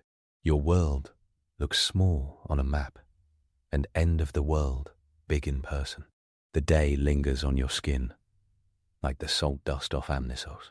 Tin and copper, oil and grain, clay and heat, shrines and drums. The linear marks on clay tablets wait in their baskets, drying into minutes that last 3,000 years. The big eruption to the north already exists in the realm of geology. Ash layers lie in lake cores, and the Greenland ice with acid spikes that modern instruments will read like a heartbeat skittering. The tsunami will hit northern Crete's coast, with enough energy to rearrange harbors and smash low-lying buildings. Knossos will rebuild. Malia and Polycastra will lick wounds. Your civilization will breathe out and keep dancing. Later, Mycenaeans from the mainland will punch their script into your admin desks and conquer more than fashion. By then, you might be gone, or not. Your seal might get pressed into a new clay with foreign phonetics. For now, this one evening in late Minoan, it closes into its own catalogue. The truth of your day is the steady, clever labor that turns landscape into product and ritual into schedule. You can list the elements and impress a room, and you can laugh at how dully obvious some of them sound. No coins, but intense accounting in cast clay. No iron, but bronze edges that take and hold an art. No defensive walls at the palace, but sharp weapons in the storerooms. No alphabet, but a script so neat and standardized it screams bureaucracy, without a single cracked code. Advanced water management, light wells, ventilation, polythyra that let a room become 5 rooms, or a breeze corridor, painters with Egyptian blue on their fingers, lapidaries turning serpentine into liquid surfaces, perfume workers coaxing myth into bottles, looms swinging to the gravity of clay weights. You set down your toolkit and feel the little dings in the bronze handles, where stone and time took their bites. You note the burn lines on your forearm, where your sleeve slipped, and the kiln longed for a closer relationship. You grin at the memory of your octopus today, because those curves never get old. You catalogue your work, your offerings, your errands, the seals you watched press into clay. Your world is old and new at the same time, miniature and sprawling. It hangs together because a craftsman goes to work in the morning, tunes a kiln with the same care, a priest tunes a prayer, and hands jars to scribes who make little wedges on little slabs and think they have nailed down the world to inventory lines. You blow out the lamp, and the room inhales the dark. The dolphins on the ceiling keep swimming without moving. Later historians will flatten your day into a sentence about palatial economies and ritual performance.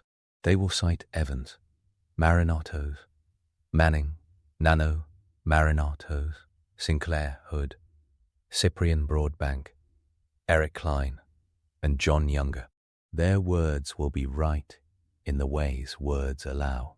Your skin will remember the weight of a pithos, the way Egyptian blue refuses to sit still in the bowl, the bow drills moan, the emery scratch, the sound oil makes when it kisses a wick.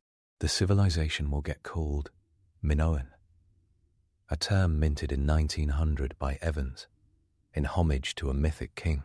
You sleep under a roof built by people who preferred curves over corners and let light and air be technologies. Morning waits. The octopus on your drying shelf waits to meet a market. The palace waits to count it all. The sea waits, forever a door you keep opening and stepping through.